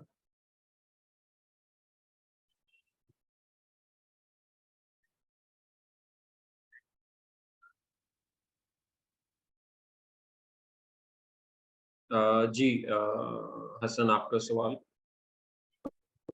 अनफाल भाई, मेरा क्वेश्चन ये है कि अभी आपने एडवर्टाइजिंग फनल के 4 पार्ट्स बताए हैं, अवेयरनेस, डिस्कवरी और इंटेंट। क्या आप हमें आगे जाके इन एरियाज में कैंपेन्स कैसे लॉन्च करनी है? लेट्स से मुझे अगर अवेयरनेस क्रिएट करनी है तो उसके लिए मैं कौन सी कैंपेन्स लॉन्च करूंगा, डिस्कवरी के लिए कौन सी कैंपेन्स लॉन्च करूंगा, कि आगे जाके आप हमें इसकी मैपिंग भी समझाएंगे कि बिल्कुल, बिल्कुल, बिल्कुल। क्योंकि ठीक। ये आई मीन ये तो हमने एरियाज़ डिस्कस कर लिए, राइट? कि ऑडियंस जो है वो कहाँ, आई मीन किस-किस तरह की, किस स्टेज पे उसकी नेचर क्या है। अब हर तरह की ऑडियंस को, यानी उसकी जो पूरी जर्नी है, हर तरह की वो स्टेज को टैकल करने के लिए हमारे 4 बेसिकली कैंपेन के ऑब्जेक्टिव्स हैं, जो कि हम डिस्कस करेंगे। जब हम कैंपेन स्ट्रक्चरिंग के ऊपर आएँगे ना, तो वहाँ पर हर एक स्टेज को टैकल करने के लिए हमारे पास एक कैंपेन ऑब्जेक्टिव मौजूद है कि डिस्कवरी कैसे करनी है, इंटेंट वालों को कैसे, आई मीन अवेयरनेस को कैसे टारगेट करना है। इंटेंट एंड रेप्यूट में मैंने आपसे कहा जैसे कि वहाँ पर ज़्यादा पीपीसी का बहुत ज़्यादा काम नहीं है, वहाँ पे सोशल प्रूफ का, रिटेल रेडीनेस का ज़्यादा रोल प्ले है। लेकिन अवेयरनेस एंड डिस्कवरी, यहाँ पर टोटली हमारी पीपीसी की स्किल जो है वो मैटर करती है, और वो उसको डेफिनिटली हम बहुत डिटेल में इसको डिस्कस करेंगे और देखेंगे भी कि कैसे इसको किया जा सकता है। ठीक। और सर, अभी आपने जब ये टॉपिक शुरू किया था तो आपने कहा था कि अवेयरनेस के लिए आप डिफरेंट डिजिटल प्लेटफॉर्म जैसे कि गूगल का जी, आपने जी। नाम लिया, पिंटरेस्ट का हुँ। और इंस्टाग्राम का, क्या हमें ये भी काम करने चाहिए देखिए, अगर अवेयरनेस क्रिएट आई मीन करने के लिए? As a seller, as a ब्र अगर लेट्स से कि आप एक ब्रांड ओनर हैं, आप अपनी प्रोडक्ट सेल कर रहे हैं, तो फिर डेफ़िनिटली आपकी डिपेंडेंसी जो है वो अमेज़न के ऊपर नहीं होनी चाहिए सिर्फ़ और सिर्फ़। अमेज़न को as a selling platform treat करें कि वहाँ पर जो ट्रैफ़िक है उसको भी हम सेल करेंगे, लेकिन हम अपनी ब्रांड की प्रेज़ेंस जो है वो मार्केट में ओवरऑल आउटसाइड क्रिएट अमेज़न करें। भी बिल्ड अप करेंगे। और आउटसाइड अमेज़न बिल्ड अप करने के लिए हमें तमाम डिजिटल प्लेटफ़ॉर्म्स को कवर अप करना होगा, including our own website. Okay. Otherwise Amazon की बेसिस पे सस्टेन करना करंट सिचुएशन में, जिस तरह की अभी आई मीन जो सिचुएशन है इन द यूएस, यूके, जो रिसेशन की कंडीशंस हैं, वहाँ पर सिर्फ़ अमेज़न की बेसिस पे सर्वाइव करना वो हर एक सेलर के लिए पॉसिबल नहीं है। तो मतलब जो फर्स्ट 2 पार्ट है, अवेयरनेस, डिस्कवरी, वो हुँ। हम आउटसाइड द अमेज़न जो प्लेटफॉर्म है उनको भी यूज़ करके क्रिएट नहीं, करें? इसमें अवेयरनेस एंड डिस्कवरी जो है, वो अमेज़न पे भी हो सकती है, ठीक है? विदिन अमेज़न पे भी ये दोनों पार्ट अप्लाई होते हैं, और वो हम डिस्कस करेंगे कि अमेज़न में अवेयरनेस कैंपेन किस तरीके से बनाई जा सकती हैं विदिन अमेज़न, और अमेज़न में विदिन अमेज़न डिस्कवरी कैंपेन्स कैसे बनाई जा सकती है, ठीक है? तो वो वाले पार्ट हम डिस्कस, आई मीन उसको डिटेल में देखेंगे, वो कौन-सी कैंपेन्स हैं, जो इन एरियाज़ को टैकल करती हैं। लेकिन लेकिन जो अवेयरनेस आउटसाइड अमेज़न है, वो ऑब्वियसली क्योंकि वो हमारे कोर्स का पार्ट नहीं है कि डिजिटल मार्केटिंग हमने कैसे करनी है, तो वो आपको, आई मीन उसको वर्कआउट करना होगा, वो हम यहाँ पर डिस्कस नहीं करेंगे, लेकिन वो इम्पोर्टेंट ज़रूर है कि उसको उसके ऊपर अवेयरनेस जो है वो बिल्डअप की जाए। सर एक क्वेश्चन, कि मतलब अमेज़न से हम लोग outside the platform awareness create नहीं कर सकते, ऐसे ही है? लेकिन लेकिन कुछ स्पॉन्सर्ड डिस्प्ले में वो आ रहा होता है on Amazon and off Amazon. So हम उसको भी तो यूज़ करके अपनी अवेयरनेस क्रिएट कर सकते हैं? देखिए, उसमें हमारा कंट्रोल नहीं है। स्पॉन्सर्ड डिस्प्ले में जो ये ऑप्शन अवेलेबल होता है ना, वहाँ पर हमारा कंट्रोल इस हद तक नहीं है कि वो आई मीन उसमें सर्च टर्म्स हमें नहीं नज़र आती हैं, उसपे किस प्लेटफ़ॉर्म पे हम कन्वर्ट हो रहे हैं, किस पे नहीं हो रहे। वो रिज़ल्ट्स हमें उस तरीके से पता नहीं चलते, जिस तरीके से हमें स्पॉन्सर्ड प्रोडक्ट या स्पॉन्सर्ड ब्रांड कैम्पेन्स में वो रिज़ल्ट्स पता चल रहे होते हैं और जितना हमारा कंट्रोल वहाँ पर मौजूद होता है। तो उससे बेहतर ये है कि जिन प्लेटफ़ॉर्म्स पे हमें आइडिया है, क्योंकि हमें वहाँ पर भी तो थोड़ा-सा आई मीन ऑप्टिमाइज़ तो करना होगा ना अपनी कैम्पेन्स को। तो अगर मैं जी सर। एक्सटर्नली भी टारगेट कर रहा हूँ या अवेयरनेस बिल्ड कर रहा हूँ, तो एटलीस्ट ये कि अगर लेट्स से कि मैं स्टेशनरी से कोई प्रोडक्ट के से रिलेटेड कोई ब्रांड हूँ, तो मेरा पहला फ़ोकस होगा कि मैं जो कॉलेज, यूनिवर्सिटीज़, स्कूल से रिलेटेड जो ग्रुप्स हैं, मैं उनको टारगेट करूँ या उनके इन्फ्लुएंसर्स को टारगेट करूँ, उस ऑडियंस तक पहुँचूँ ताकि कहीं कुछ तो रेलेवेंसी हो। ये तो नहीं है कि मैं पूरे यूएसए को टारगेट करना स्टार्ट कर दूँगा कि जो आई मीन कोई 60 साल का बंदा है जिसका स्टेशनरी से कोई लेना-देना नहीं है, वो भी उस तक भी ऐड जा रहा है। That is not awareness. Awareness में भी हमें कुछ तो अपनी टारगेट ऑडियंस जो है वो डिफाइन करनी होती है और उसकी बेसिस पे एडवर्टाइज़मेंट सेट होते हैं। Thank you sir, thank you. Okay, यहाँ पर बिलाल जावेद कह रहे हैं, sir when we can calculate the initial budget our practice is usually to take 10% across in terms of introducing PPC advertisement cost. Is it better to make changes to this figure and start? देखिए बिलाल जो calculating budget calculation है, अगर आपने मैं course outline में हमारे पास जो third topic है हमारा PPC budgeting, sales forecasting and business plan development. तो यहाँ पर मैंने पूरा एक थॉरो डिटेल्ड प्रोसेस रखा है जिसकी बेसिस पे हम पीपीसी का बजट कैलकुलेट करेंगे। ठीक है? नॉर्मली आई मीन जो बात आप कह रहे हो ना, नॉर्मली यही प्रैक्टिस रही है कि हम एक सर्टेन परसेंटेज जो है वो अपने माइंड से डिसाइड कर लेते हैं कि हम इतना स्पेंड करेंगे। वो अमाउंट में भी हो सकता है, वो परसेंटेज में भी हो सकता है। लेकिन वी डोंट नो कि what actually what actual spend we need to achieve those target जो sales volume के target हैं या जो revenues के target हैं या ranking के जो targets हैं, उस चीज़ को डिटरमाइन करने के लिए जो चीज़ आई मीन मैंने ड्राइव की है वो इंशाल्लाह उसमें प्रोडक्ट अपॉर्चुनिटी एक्सप्लोरर की इन्वॉल्वमेंट है, उसमें कंपटीशन स्कोर कार्ड की इन्वॉल्वमेंट है and then we will move on to the PPC budgeting कि जहाँ पर उन तमाम फैक्टर्स को कंसिडर करके फिर हम पीपीसी का बजट निकाल रहे होंगे। सो उसमें उसके लिए आपको 1-2 सेशन जो है वो वेट करना होगा जब हम उस तक पहुँचेंगे। अच्छा नाज़रीन, is it a wise decision to convert traffic from different channels to Amazon if we are working on branding as well? Short term perspective में बेनिफिशियल हो सकता है फॉर ब्रांडिंग के लिए या अमेज़न पे अपनी पोज़ीशन को बेहतर करने के लिए।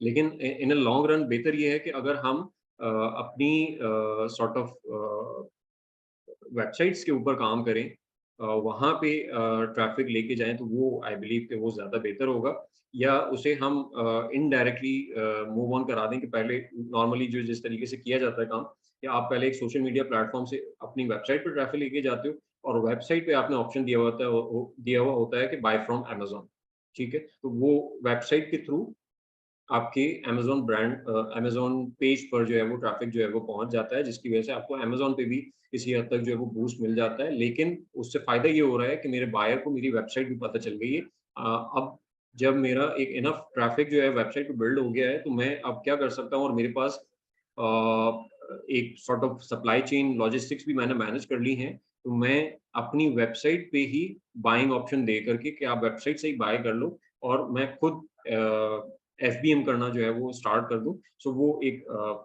सॉर्ट ऑफ एरिया है कि जो हम कवर अप कर सकते हैं जिससे हमारी अपनी ब्रांड की ट्रैफिक जो है वो बिल्ड होना स्टार्ट हो जाएगी। Does external traffic only boost BSR on Amazon or it also help in ranking? देखिए एक्सटर्नल ट्रैफिक नॉर्मली हम विदाउट एनी कीवर्ड जो है वो जनरेट होता है, तो अगर कोई जो रैंकिंग है ना दैट उसके लिए ज़रूरी ये है कि वो किस सर्च के अगेंस्ट जो है वो आपकी कन्वर्जन हुई है, वो ज़्यादा मैटर करती है। तो इस वजह से वो रैंकिंग पे इतना ज़्यादा इफ़ेक्ट नहीं करता, वो बीएसआर पे हाँ, क्योंकि BSR is totally on sales velocity. कि वो सेल्स वेलोसिटी जो है वो आप कितनी अचीव कर पा रहे हो, उसकी बेसिस पे आपका BSR जो है वो डिसाइड होता है।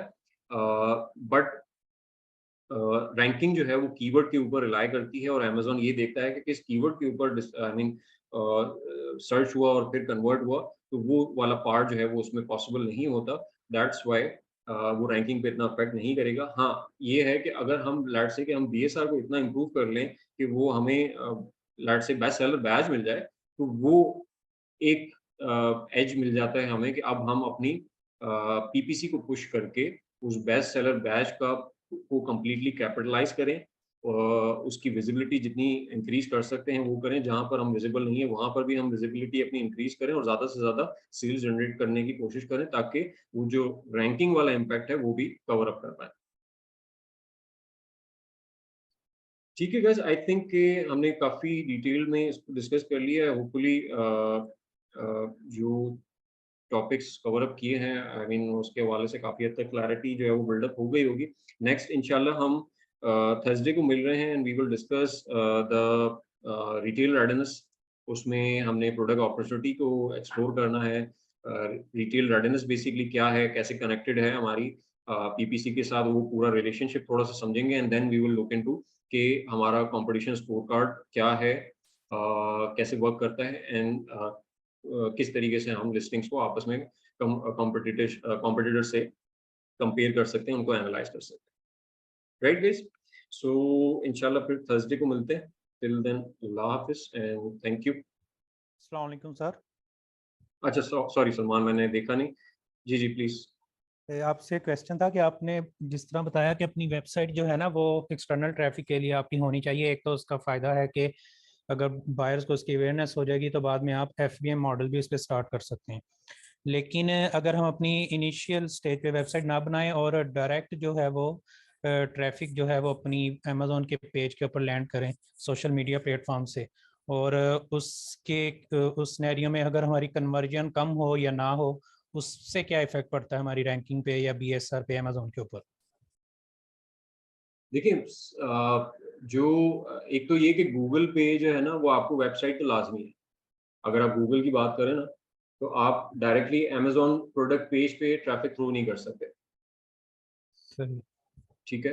वहाँ पर आपको अपनी वेबसाइट ज़रूरी होती है और उसको आप रन कर सकते हो इन गूगल PPC, और फिर वहाँ से अगर आप अमेज़न पे ट्रैफ़िक पुश करना चाहो, तो वहाँ से पुश किया जा सकता है। प्लस जो